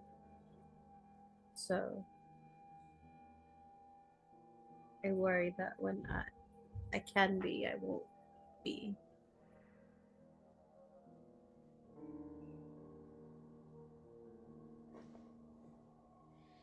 I think I often cause more trouble than I'm worth. Hurt comes in many ways, and help comes in many ways. Help can be putting out a hand.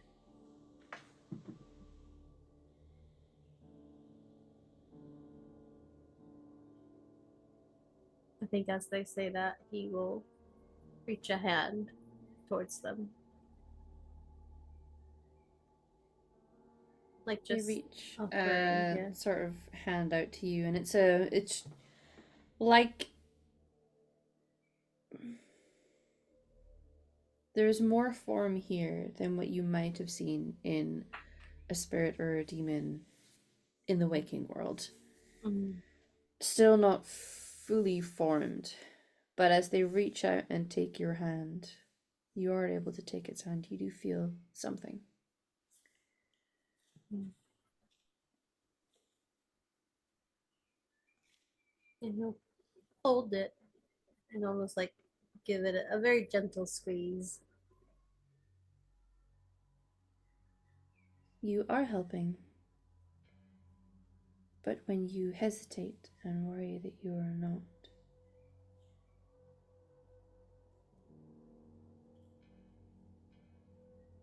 that is when problems happen. You have to know. I'm trying. I'm trying. No. To help to not make things worse.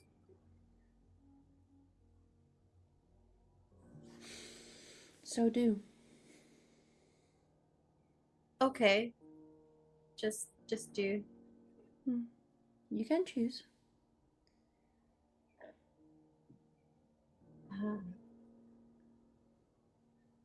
Right. Okay. Well, you've never had anxiety, huh? I am not anxiety.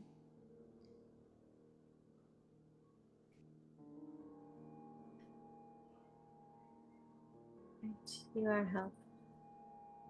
Yes. Um, Your kind can fill themselves with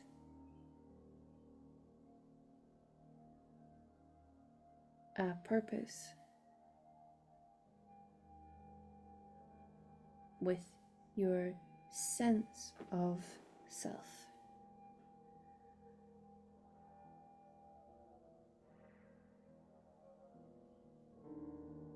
If you let your anxiety be the biggest part, then that is what you will become.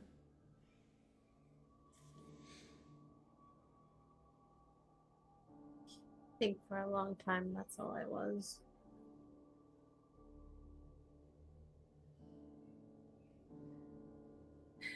Right. Just do. Just help. Just help.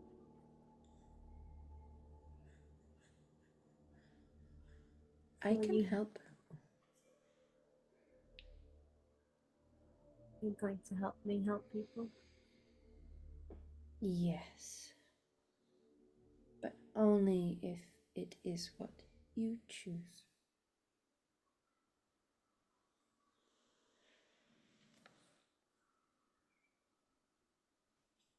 I'd like that. You feel safe?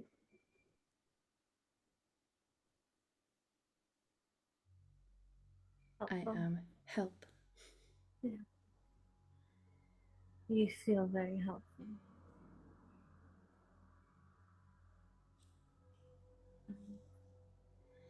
I'd like for you to be around.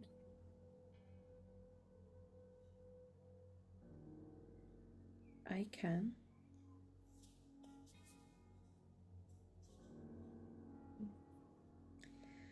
I have been small help, quiet help. I would like to be big help. How do you become big help? By doing big help. With you. With me? Oh, okay. I have to do big help. Yes. So how do I know the difference between a little help and this big help?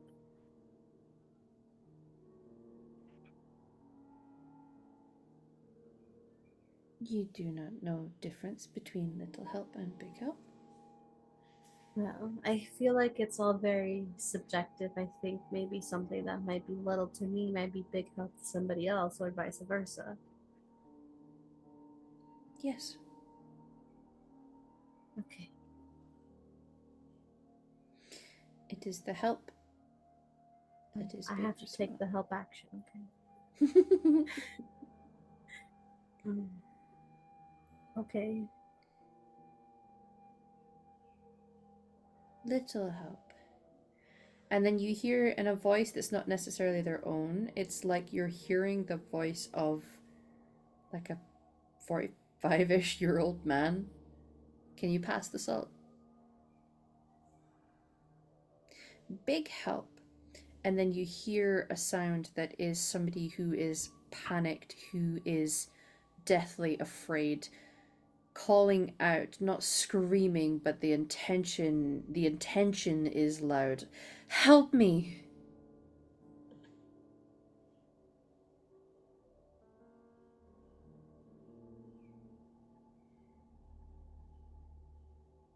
Big help. I can do that. I can big help. He says super confidently. Can then I we hear help. people who are frightened, who are alone, who are in pain.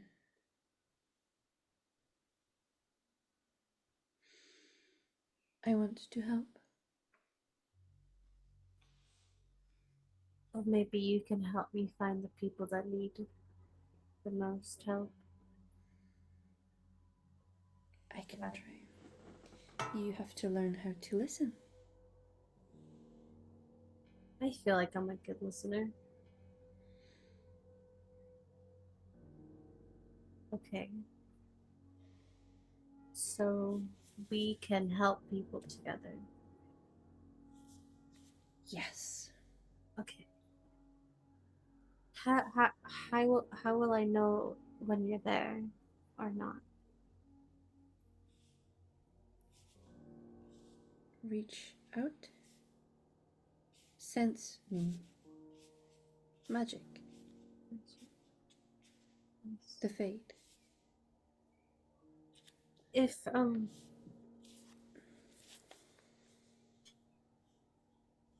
I'm cut off from my magic, am I cut off from you?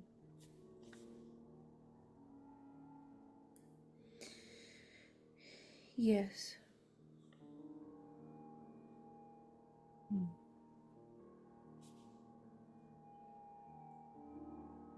Then I'll have to learn how to help myself in those moments, huh? Yes.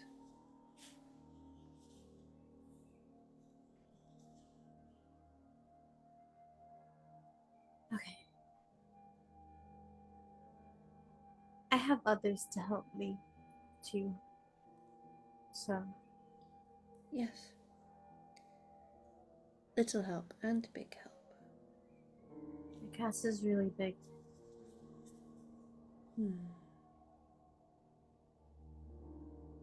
Okay. Yes. Big like the sun. Yeah. I think much like the sun, she doesn't know how much help or how she enriches the lives of others. She just is. She thinks she is a shadow, but she is the sun. She just can't see it yet.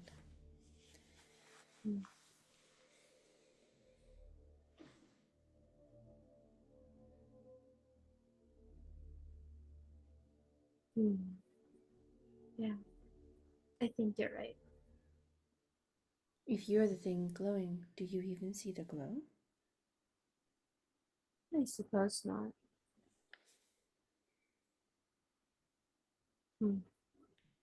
I think she will see it soon if she wants to. I think there's a lot of people that want to help. I think Oriana wants to help. I think she's scared.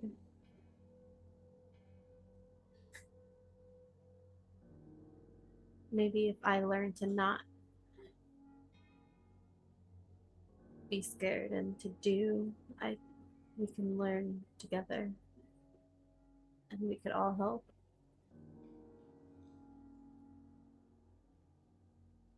Yes. I think we're all scared of helping. I think maybe that's what drags us back.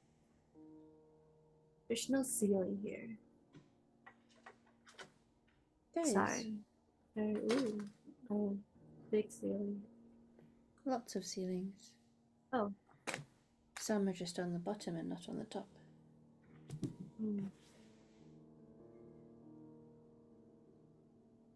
Okay. That doesn't make sense to me. But I think it makes sense here.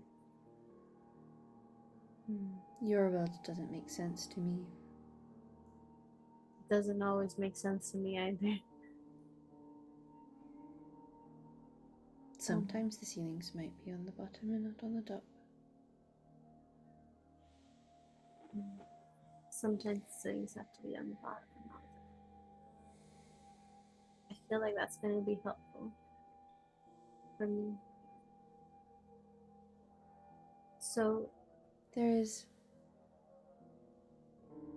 something large casts big shadow. Dark in the cold.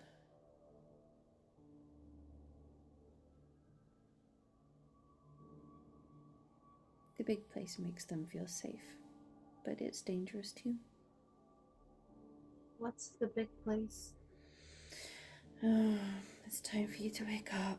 She'll sigh. Wait, no, I have so many more questions! And it is the sharpness of thought of like, wait, I need to, is unfortunately what causes you to wake up. I think the first thing everyone hears is from Phelan's like, I had so many more questions.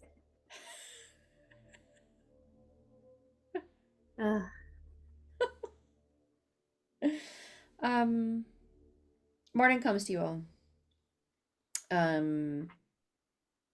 It is cold, but not as cold where you are. Where you are is insulated from the winds, which often is what drops the temperature.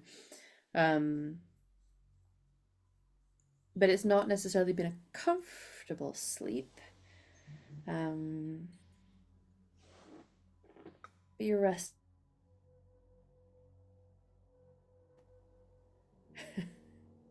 Some are a little rested, others, and I know we all know this in this call, going to sleep when you have an injury means that you wake up really stiff. All the muscles around the area are stiff because they've been like braced the whole night trying to help with the things that are sore. So you're a little uncomfortable. And you do hear that call from Phelan. And I think Rainey is just gonna turn around and look at you, Phelan, with the look of someone who's tired and is a little grumpy this morning because she's tired and cold. And you shouting about having lots of questions, and she just looks at you with a, really? I'm sorry. Sorry. Why do you have questions at this time in the morning, Phelan? I always have questions, Rainey. I'm a curious person. She'll bundle, and she's such a little toot that when she bundles into what she has, she just turns into a little fuzzy ball. As a, I'm sorry, Phelan's gonna warm up his hands and just warm her up a little bit. It's very cold here. I know. It's gonna be cold for a little bit.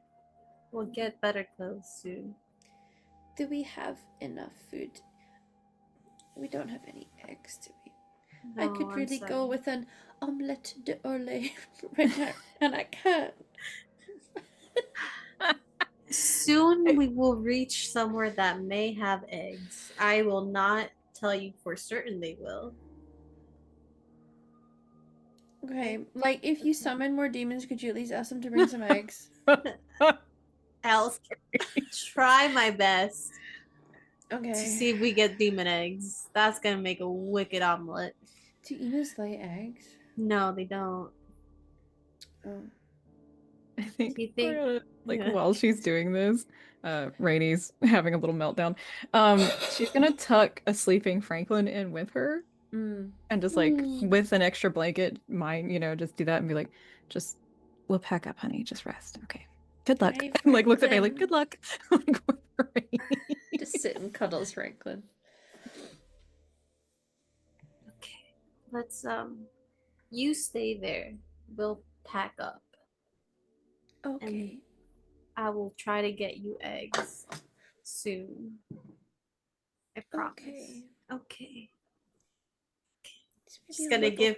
too cold for chickens up here, huh? Okay. Yeah, I mean, we'll see. Yeah. Here, just give Sir the blanket he had.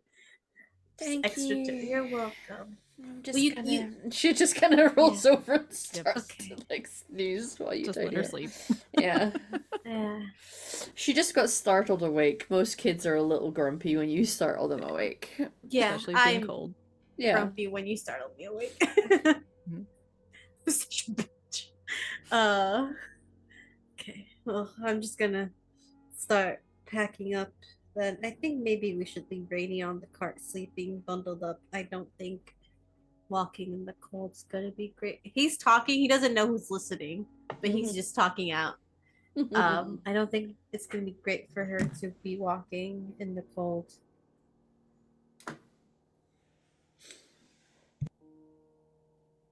Cass. I think Cass had fully fallen asleep, sat up with the History of Theda's book like open in her lap, and is kind of like half awake, like, what? Yeah. And like goes to push up with the arm that got injured, and you just hear her make the most like, you know how the noise a dad makes when he gets out of a chair? That's just the sort of makes that noise as she gets up and is like, yeah, what's up, babe? Phelan's Tucking gonna a book go. under her arm. Gonna hold her face, look up. You are the sun. Holds his okay. Thank you. You don't see it yet, but you are. She's just gonna very quietly feel his forehead. Are you good? Is everything Yes. okay? You didn't get a fever in the middle of the night? Do No. you have hypothermia? No. Okay. Oriana, you're yes. What? No. What? You're welcome. Okay. I think Oriana's like been packing because that's just what she does. Wakes up immediately, starts Yeah. getting everybody ready, and like I think she's just been watching you this whole time, like while she's been packing. Like, Stop being afraid to help. I'm breaking that statuette. Cass, give me the statuette. We're breaking it. I don't want to agree with you, but I feel like this can't be good. I don't like it. What do you Nope. mean? Okay. Why did you just wake up with questions saying cryptic stuff? Please. I will not tell you. We're breaking it right now. Give me that statuette. No, it has nothing to do with it. I don't believe you. Cass is just like holding it above her head, like we can't break it right now. I'm so tired. Get up. Why are you so quiet? Tell us what to do with this. No, I'm kidding. She's sleeping. Let's just pack. Okay.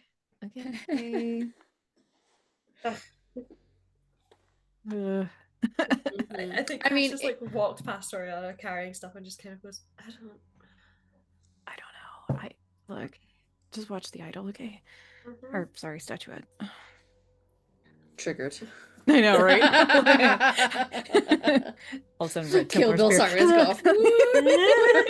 Idol. Anyway. But yeah, Oriana's just, packing up, making sure Kad and Rainy and her mom are, tucked in the cart kind of thing. Yeah.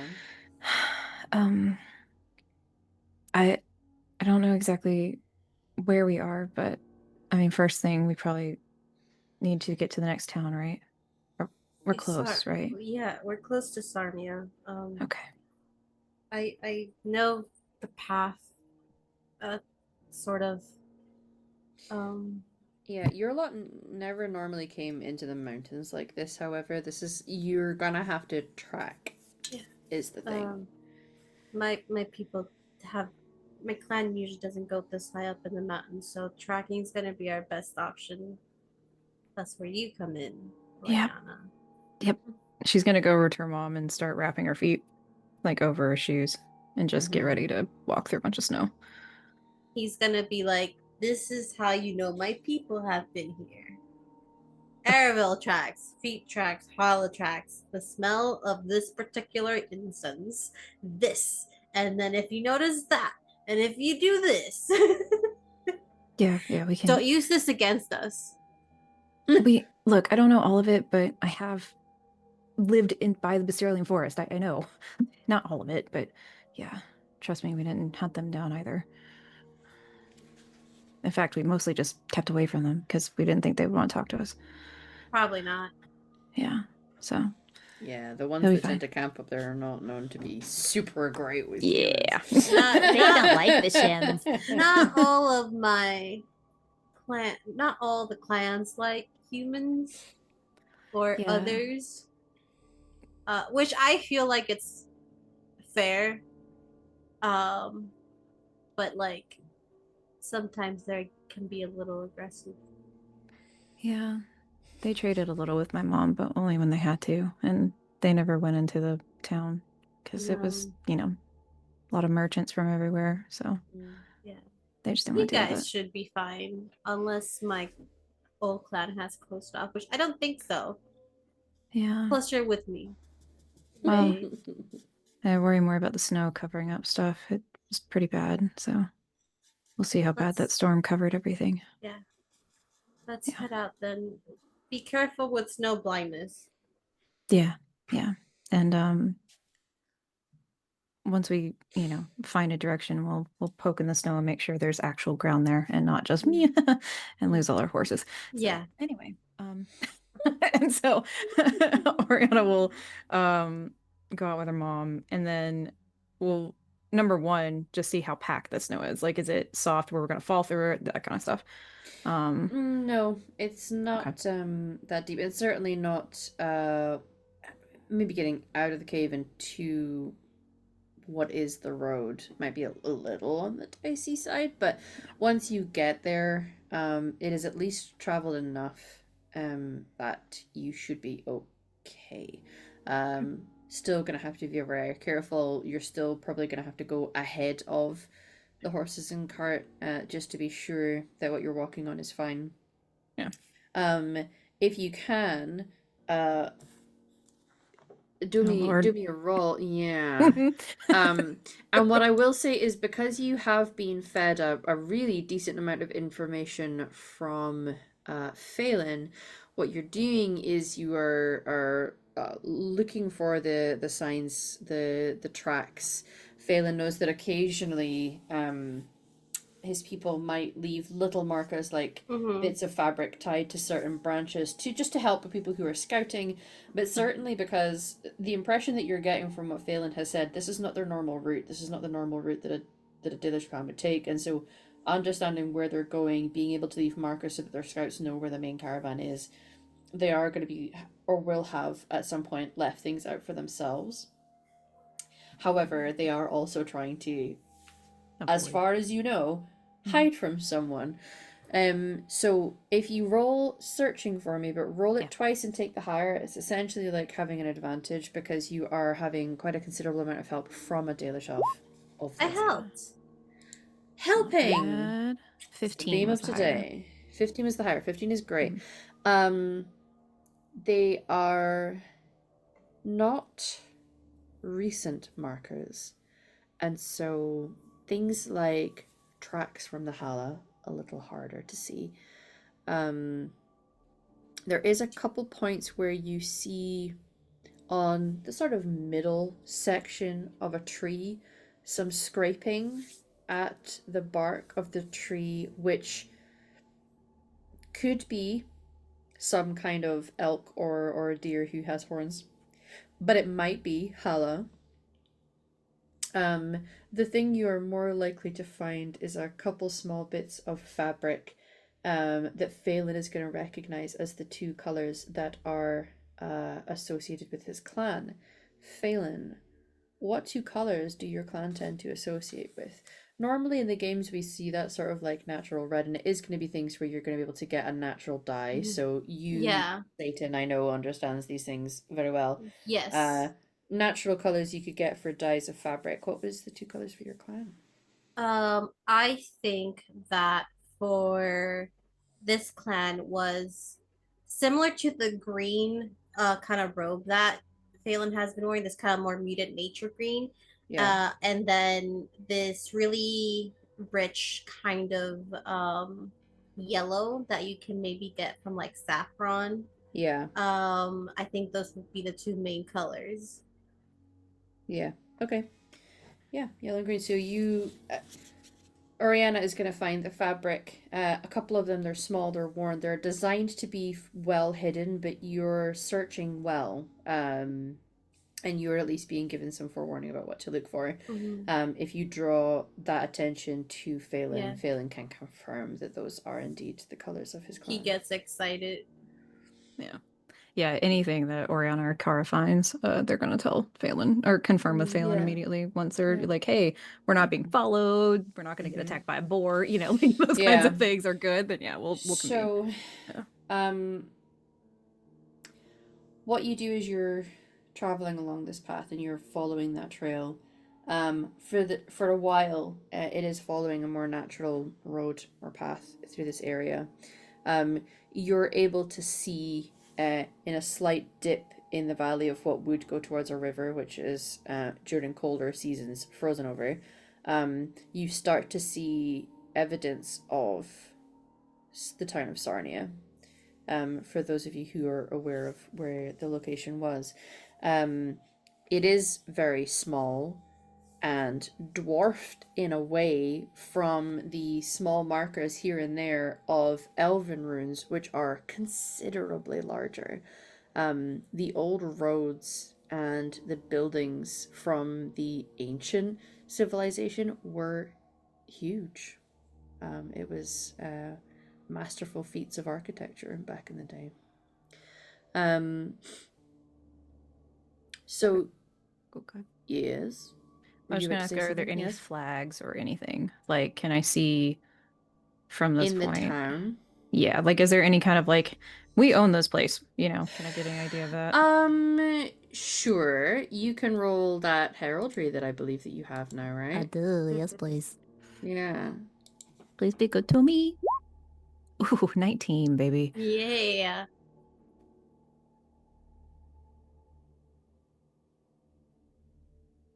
Oops, mic is muted. Let's see. I don't think there is a specific household in charge of Sarnia. I'm just checking in case I get it Yeah. wrong.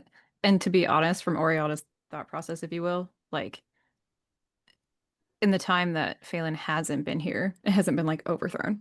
Like, you know, is Yeah. there a new banner that Sure. shouldn't be there? Yeah. No, it is it clearly has its own mark. There is it's small enough where there likely isn't like a grand house necessarily that rules over this town. It is more likely that there is somebody somewhere else in a larger settlement that's in charge of the whole area, that whoever the leader of Sarnia is would answer to them. You're not seeing any markers from any official governing bodies such as Chantry / Templars. So nothing that is standing out to you, which is also information for you, right? You're not seeing anything that's worrying. I probably don't have to, like, cover up Phelan with a tarp. No. or Cass, yeah. Yeah. You have an awareness of the area in that it was known for its mining, and not necessarily in the Deep Road's dwarven sense, but like relatively surface level. And that there is a large ruined keep in the area that is unoccupied. Thank you. Yeah. I think is that keep the one that I believe my clan was trying to head into. Yeah, I mean the ominous things that you've been told. Yes. You may not necessarily know the name of it. Oriana would, from her teachings, know that this is Silidin Keep. Yeah. And it's a big one. It's definitely in ruins. Yeah. But yeah, the various things that you've been told, it's likely that they have perhaps tried to hole up there. The initial feeling that you got was that they were trying to seek some shelter, and the people who knew the area gave you some intel of there are some mines that people could try to go in to find some shelter, but there is also an abandoned keep. Yeah. With his knowledge of this, he thinks they'll probably go for the keep because they also like have Hala and the Aravels, and that doesn't tend to do well in mines. So he will mention like, I think that keep is where my people might be hiding. Let's go into Sarnia right now, I think, and then we'll vote, of course, but we'll get better clothes, get some food if we can. And I don't see any chantry markings. I don't know if this place is big enough. I didn't see a chantry, let me put it that way. There might be some stragglers. Yeah, no, it's a good call. But I doubt that we're going to be shunned because we have a Canary or a elf in our party. So, no, who knows if they're going to like us, but that doesn't matter, I guess. Anyway, make sure we're stocked up and then can head to the keep. Okay. Yeah. I think he gives kind of like a wistful glance towards the keep and then continues walking with them. We gotta survive first. Yeah. The silhouette that it paints, much like the surrounding mountains, it was designed to be imposing. A lot of big buildings like that are imposing. Lots of tall, sharp points. It's almost like it is teeth sticking out of a jaw. And it feels ominous. Just looking at it gives you a bit of a chill. All of you really, but particularly. Yay! So, next steps, going into Sarnia, finding some clothes to maybe have a suitable for cold weather glow up, everybody. Change up our appearances a little bit, maybe. Stocking up, and then, setting off for Silidin Keep. I'm sure everything will be perfectly fine. No problem. That's my family. We will see you next week, everybody. Thank you for joining us, and yay, we're affiliates. Yay. We will see you next week. We will do a little outro, just letting you know who we are and where you can find us. I'll start with myself. I'm Emma, Hamlin on the internet, using they, them pronouns, being the storyteller for this fine story. You can find me here for the next handful of Tuesdays. You can also find me over on Val's channel on the next 2 Saturdays for a Kids on Bikes game, which has been quite fun. I have a few other projects that were pre-records that have been getting edited that I think will be out in the next month or so, but it's nothing right now, and just pay attention to socials. That's me. Are we doing backwards or? Not normally. Hi everyone, this is me, your boy Satan. How you doing? You've just seen me be baby girl Phelan. You can catch me being baby girl Phelan every Tuesday until the season is up, and then we'll go on a break, and then you can catch me being baby girl Phelan again every Tuesday, and then so on and so forth. You can also catch me over at Valdria's channel playing a very different blonde girly. Her name's Itzel. She's a recovering mean girl. And by recovering a mean girl, I mean she's using her mean girl powers for good and being mean to the people that deserve it. But yeah, it's a kids on bike game. It's on Saturday. So if you catch it, I'm in that game with Hamalu, who plays my bestie in the game because they're my bestie in real life. And yeah, you can catch my art here. I've done all the stuff here, all the overlays, all the bust. And I'll be making more for this channel. This is my channel. That's it. That's me. Hi. Bye. Not the hi bye at the end. Hello, everyone. I'm Tord. Or on Twitch, Tord Talks Creativity. I use she, they pronouns. I've been playing Oriana, our little pillbug rogue who's just a little ball of nerves. She's fine. As far as other things I'm in, legitimately, it's just too much to talk about. So the easiest way to find it is on Twitch. There's a link to all my stuff there. And the biggest thing right now is this, which I'm having a lot of fun at. And then on Thursdays, we're doing Mass Effect 3 playthrough. And the way that I do it is read all the codexes and deep dive way too deep. We just had 2-hour discussion about Leviathan. Anyway, like in chat, it's great. So if you like super nerdy deep dive things, you can hang out with me there on Thursdays. And yeah, that's it for now. Bex, you can find me on the internet, mostly over on Blue Sky at Phoenix Force. I am talking about usually my PhD, which is in lesbian fantasy fiction. So if you like sapphics and fantasy worlds, I am always chatting with those. And also about pro wrestling, because I have a brain poison that is so deep in there, and it simply It's called being a lesbian, really. Well, yes, this is the thing. I will also be launching a silly little project for that that's just for me, so no one else needs to care about it, but I care about it very much. But apart from that, you can see me here every Tuesday being Cass, your sad, huge baby girl warrior who's just doing her best, trying to hit things with axes and not have feelings, and apparently is now the sun, so that's fine. A fine and normal thing to be. Don't even worry about it. No, you're the sun. But yeah, that's pretty much it for me. Some other stuff in the pipeline, but best place to find that is over on my Blue Sky, so catch me there. Awesome. Thank you very much for joining us, everyone, and we will see you next week.